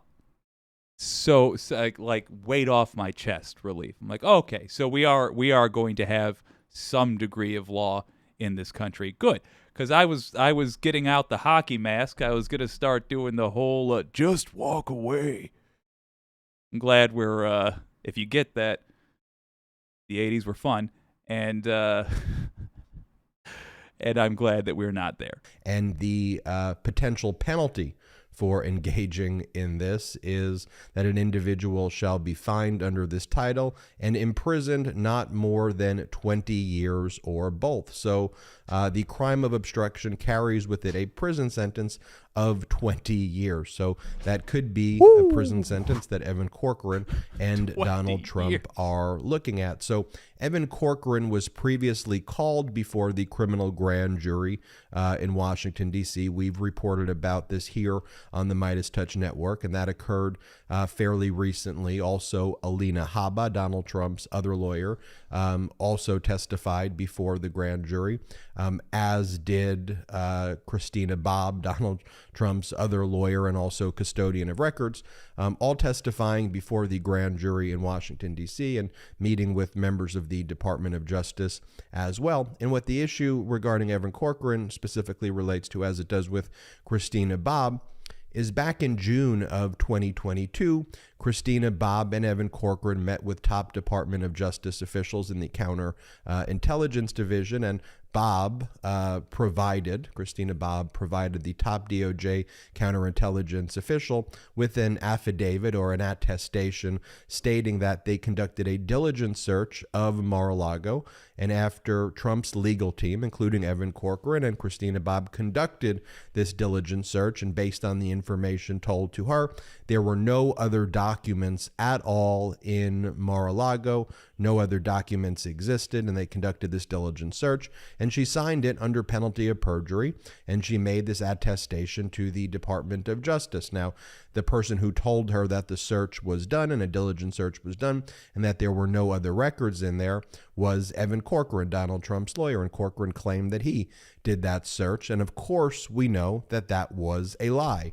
That is part of what comes under 18 U.S. Code Section 1519, right? That would go to the concealment, the cover-up, the falsification, and the false entry provisions within 18 U.S.C. Section 1519, because on August 8th, when the search warrant was actually executed at Mar-a-Lago, the Department of Justice found the documents right away. I mean, they were right there, not a few documents. There were thousands of records, including over 100 additional sensitive compartmented information, which is the highest category of classified and top secret information that exists in our country. So, and it doesn't just relate to that date, what Evan Corcoran did. I mean, Evan Corcoran was the lawyer who was basically responsible for all of these dealings with the Department of Justice after the National Archives referred the matter to the Department of Justice. And just so you remember, I'll just give you kind of the 30, 45-second summary of Donald Trump's concealment of these records, right? So I'm going to go back slightly because we're going to let him reintroduce that segment. Got a great question, an extraordinarily useful question from Catherine Wolf. Let's have a gander real quick. Bernie, she says, I love it. And I'm going to lead into it with what Laura said. Laura said, I want to make sure that my mic isn't muted. It's not good. Laura says, I want to get a ballot box added inside the police station. The closest one is in the middle of parking lot driveway. Yeah, interesting. You can petition your city council.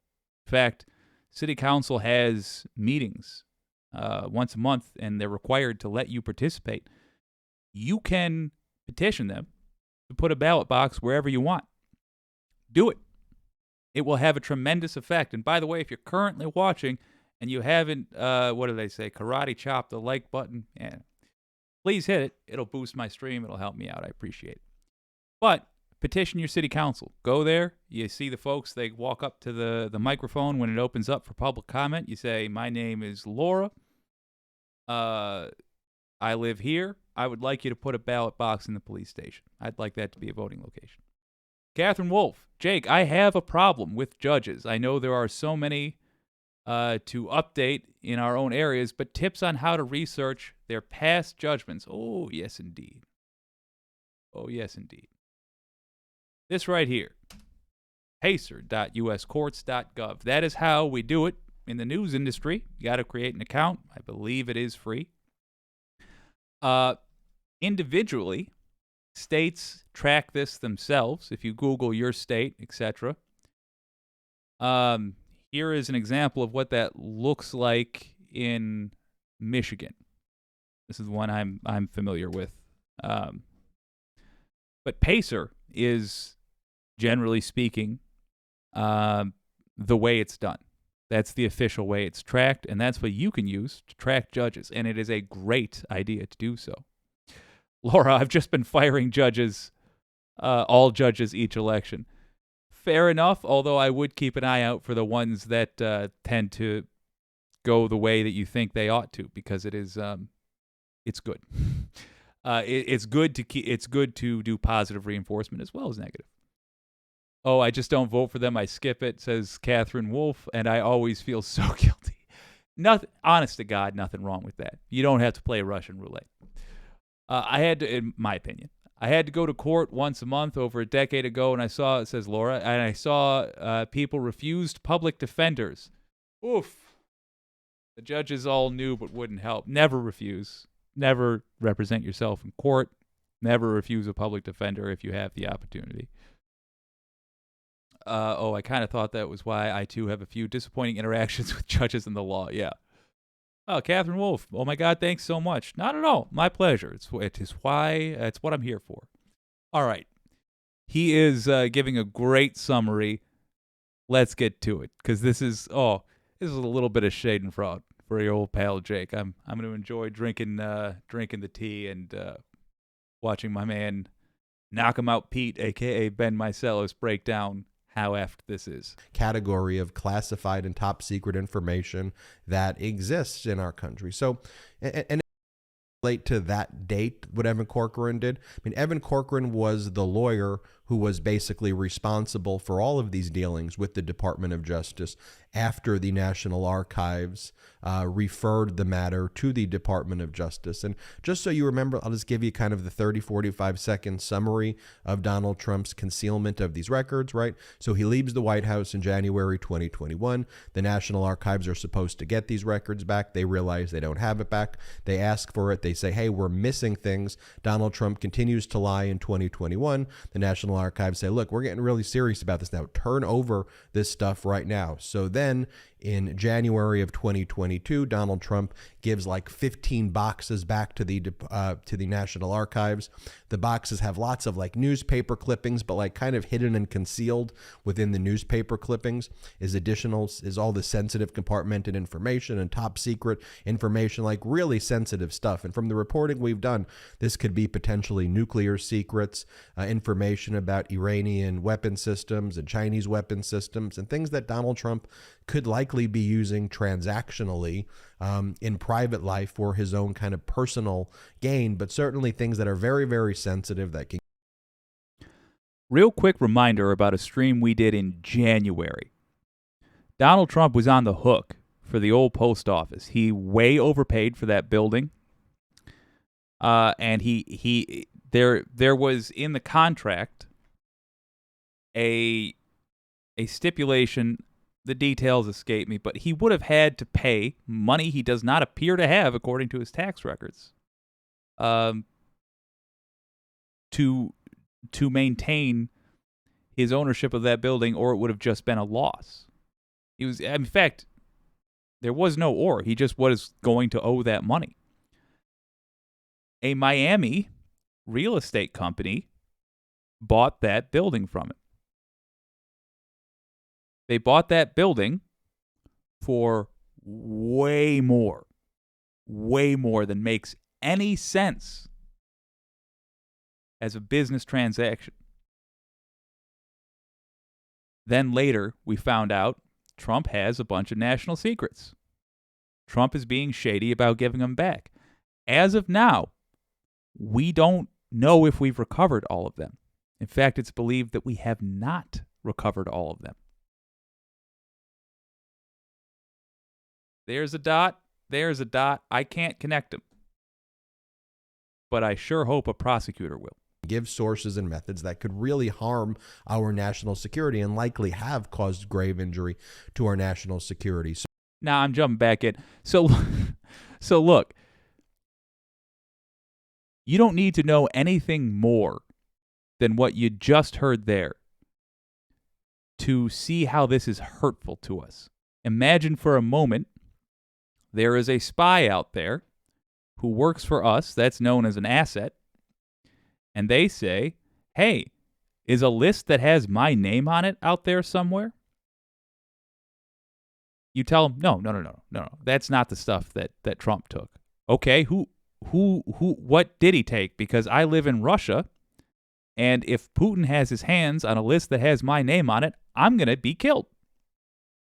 No. He didn't take that. He took other stuff. Okay, what did he take? I can't tell you. I don't know if I want to be a spy for you anymore, USA.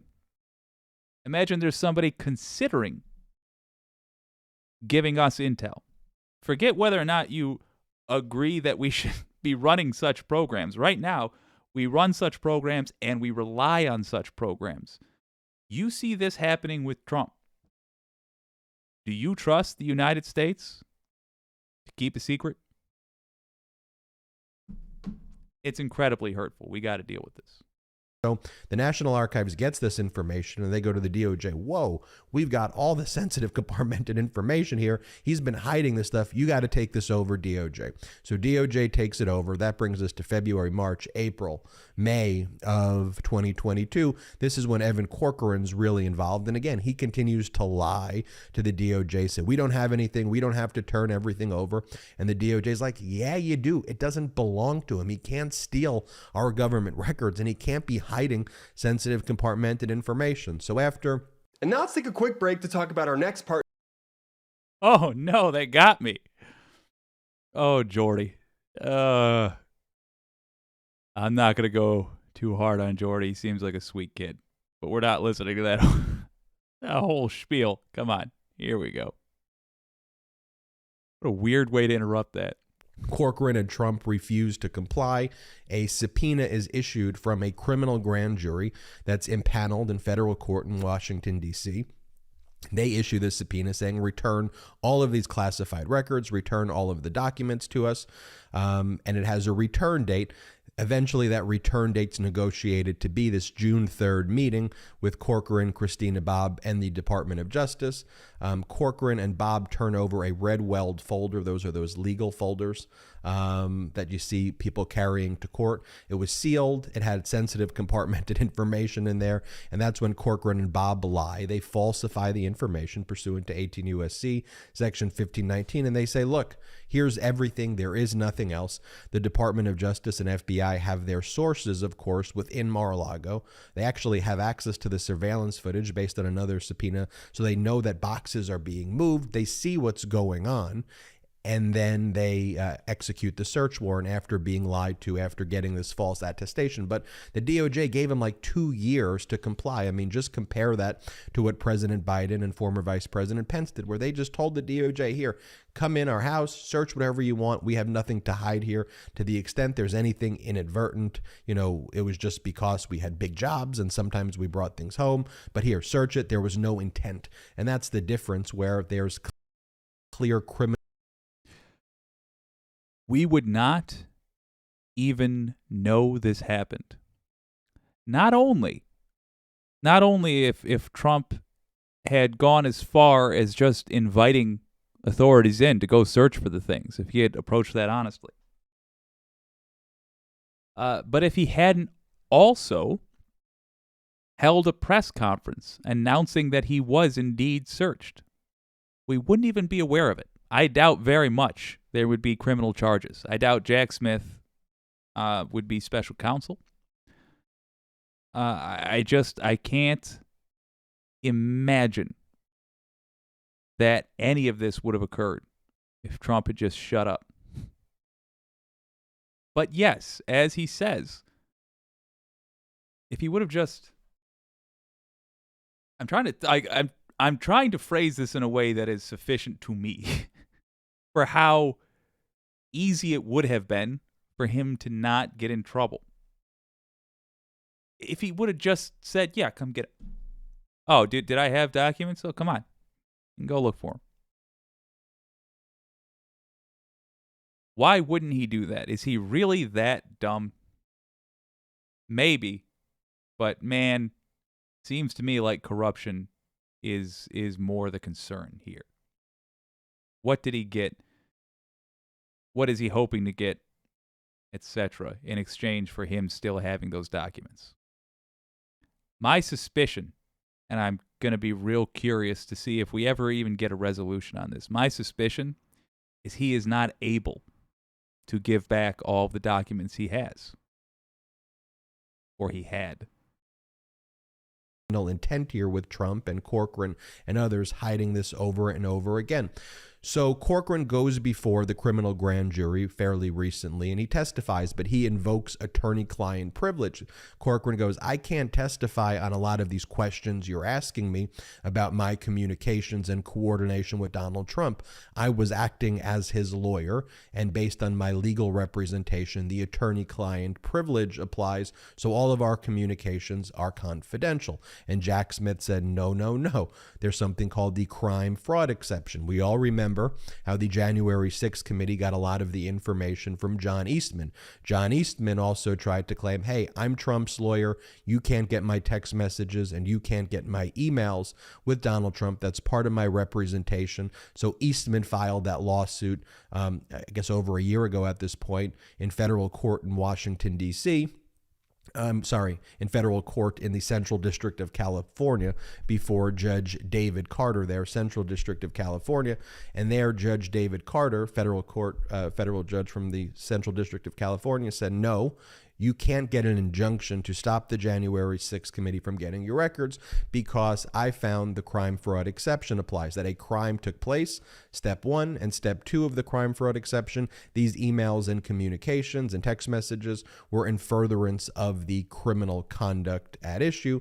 And remember, that was the famous line where Judge David Carter said that it was a coup in search of a legal theory, that it wasn't like legal representation. So the same type of legal doctrine applies here, where you have, on the one hand, Evan Corcoran saying, I can't tell you about my dealings with Donald Trump, and you have Jack Smith saying, yes, you can. Crime, fraud, exception. You were both engaged in criminal conduct. And even, by the way, Evan Corcoran, if you didn't know it and you were being used to commit a crime in any way, the crime, fraud exception still applies. What crime? 18 U.S.C. Section 1519, obstruction of justice, the falsification and the concealment. And so we want to get that information now. These communications were in furtherance of that crime. Stop hiding the records. Give us your emails. And Corcoran saying no. So that hearing goes before federal judge Beryl Howell.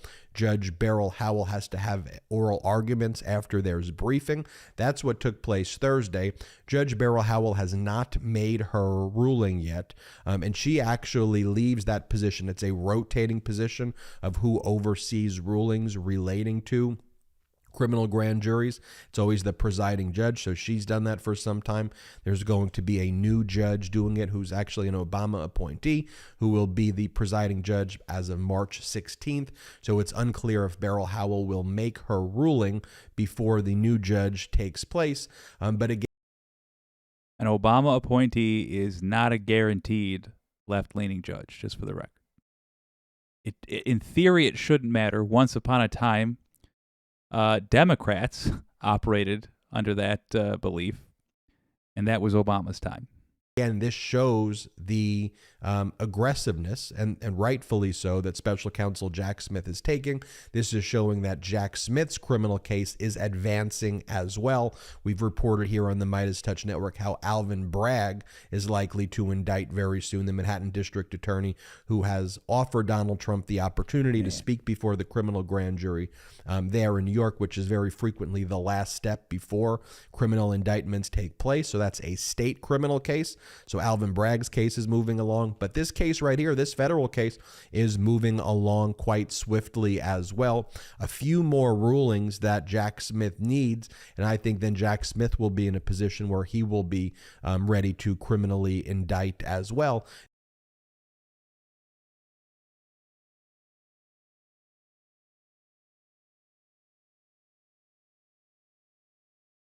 Well, that is not at all what I was anticipating. There we go. Oh, man. Oh, man. All right. Let's see what the Senate thinks. I'm going to end this poll. As of now, the Senate has spoken. Who will be the first to indict Donald Trump?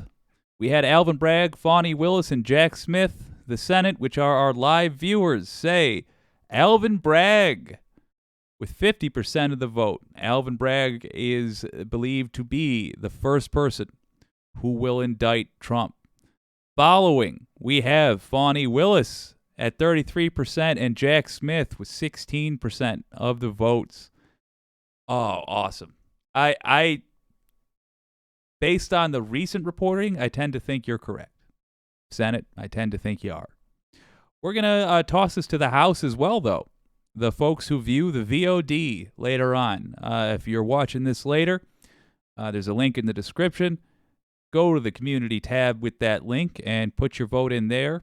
We're also going to toss this to the lobbyists, those who are members. We are going to ask them what they think as well. I'm going to total up all of those votes, and tomorrow on Salty Saturday, I will tell you who the wicked community in total believes will be the first to indict Donald Trump. Andrew Woznicki, good to see you. If Trump does see jail time, will he be given special treatment? Before I even read the rest, I'm going to answer that part. 100% yes, he will.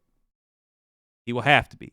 It's not fair, but there exists no way to fairly treat him within the criminal justice system. We will have to err on the side of decency. It will be the right thing to do, even if it will be the unsatisfying thing to do. But that is not the same as letting him go. Will they allow him to keep the Secret Service with him? Yes, he will have some manner of specialized protection just for himself. How do you think it would play out? Catherine Wolfe puts forth a very realistic possibility. Andrew, I think he will just get ankle bracelets. Yeah, the judge sentencing him will have to take into account that, one, he's an old man, and two, he is a controversial political figure. That judge will literally be responsible for the life of a former president, no matter how hated, still the fact of the matter. We also have, it's a rule, the president, or once you become president, you are entitled to security for the rest of your life in the United States. Nothing can change that as of now, which means he will absolutely be allowed to keep either the Secret Service themselves or some manner of physical protection in his vicinity. I think the most practical way that would be handled would indeed be, say, with the ankle bracelet. It will probably require some degree of activism to make sure that he doesn't just get a vacation home, essentially, as his sentence. But it also may take the form of him being put in a minimum security prison, in a wing of a minimum security prison. There will be logistics involved with this, I suspect, though, no matter what it is, that are totally different from what any other person experiences in the American criminal justice system. Just because, gotta be. In order to fulfill all the obligations we have said that we have, it's going to have to be different. So the one thing I can say definitely won't happen. He's not going to a prison that will be appropriate for his crimes. That said, oh my gosh, just to be able to hold our heads high when the kids are coming home in 20 years, having read about this moment in the history books. It's important that this chapter ends with the gavel falling on a guilty verdict for Donald Trump. Gotta happen. Otherwise, it's not a democracy. And we will not be permitted by historians to get away with calling this a representative democracy.